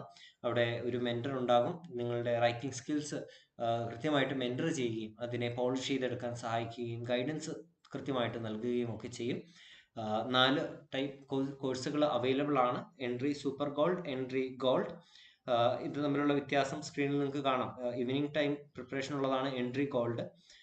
Entry super gold എന്ന് പറയുന്നത് കസ്റ്റമൈസ്ഡ് പ്രിപ്പറേഷൻ ടൈം ആയിരിക്കും ഉണ്ടാവുക. 1-to-1 ഡൗട്ട് ക്ലിയറൻസ് സെഷൻസ് ഉണ്ടായിരിക്കും. മറ്റ് പ്രീമിയം ഗോൾഡ് ഫീച്ചേഴ്സ് എല്ലാം ഉൾപ്പെടുത്തിയിട്ടുണ്ടാകും. പ്രീമിയം ഗോൾഡ് ഫീച്ചേഴ്സ് എന്ന് പറയുന്നത് മെന്റർഷിപ്പ് അസിസ്റ്റൻസ് ഉണ്ട്, live classes by expert faculties നിങ്ങൾക്ക് ലഭിക്കും. അതുകൂടാതെ ധാരാളം റെക്കോർഡഡ് ലെക്ചേഴ്സ് നിങ്ങൾക്ക് അവൈലബിൾ ആയിരിക്കും. അതുപോലെ തന്നെ റിയൽ ടൈം ഡൗട്ട് ക്ലിയറൻസ് ഉണ്ടാകും. ഹൈ ക്വാളിറ്റി സ്റ്റഡി മെറ്റീരിയൽസ് നിങ്ങൾക്ക് അവൈലബിൾ ആയിരിക്കും. അതുപോലെ ഏറ്റവും ഒടുവിലായിട്ട് എക്സാം ലെവൽ മോക്ക് ടെസ്റ്റുകൾ നിങ്ങൾക്ക് ചെയ്ത് പ്രാക്ടീസ് ചെയ്യാവുന്നതാണ്. പ്രിലിംസ്, മെയിൻസ് ആൻഡ് ഇൻ്റർവ്യൂ ഈ 3 ഘട്ടങ്ങളിലും നിങ്ങൾക്ക് സപ്പോർട്ട് നൽകുന്നതായിരിക്കും. ഇപ്പം മോക്ക് ടെസ്റ്റ് എഴുതുന്നത് നിങ്ങൾക്കറിയാം, എക്സാമിന് വേണ്ടി പ്രാക്ടീസ് ചെയ്യുന്ന ആളുകൾക്ക് പ്രത്യേകിച്ച് ഞാൻ പറഞ്ഞു തരേണ്ട കാര്യമില്ലായിരിക്കും. മോക്ക് ടെസ്റ്റുകളാണ് ഒരു എക്സാമിൻ്റെ ഏറ്റവും പ്രധാനപ്പെട്ട ഒരു പ്രിപ്പറേഷൻ സ്ട്രാറ്റജി എന്ന് പറയുന്നത്. നിങ്ങൾ അതിൻ്റെ സിലബസ് എത്ര തന്നെ കവർ ചെയ്തു എന്ന് പറഞ്ഞാലും മോക്ക് ടെസ്റ്റുകൾ എഴുതി പ്രാക്ടീസ് ചെയ്യുമ്പോഴാണ് പഠിച്ച മുഴുവൻ സിലബസിൻ്റെയും ഒരു പ്രോപ്പർ റിവിഷൻ നടക്കുക. ഇനി ഏതൊക്കെ ഭാഗങ്ങളാണ് ഞാൻ കൂടുതൽ പഠിക്കേണ്ടതെന്ന് മനസ്സിലാക്കുക. അപ്പം ഇത്തരം കാര്യങ്ങളെല്ലാം നിങ്ങളെ സഹായിക്കുന്ന കോഴ്സുകളാണ്. You can contact the number given there 7907713880. ഈ നമ്പറിൽ നിങ്ങൾക്ക് കോൺടാക്ട് ചെയ്യാവുന്നതാണ്. So thanks for watching. Let me know your opinions in the comments. നിങ്ങൾ ഈ സെഷൻ പറ്റിയുള്ള അഭിപ്രായങ്ങൾ കമൻസിൽ അറിയിക്കുക. എല്ലാവർക്കും ഒരിക്കൽ കൂടി all the best for the exams. Thank you.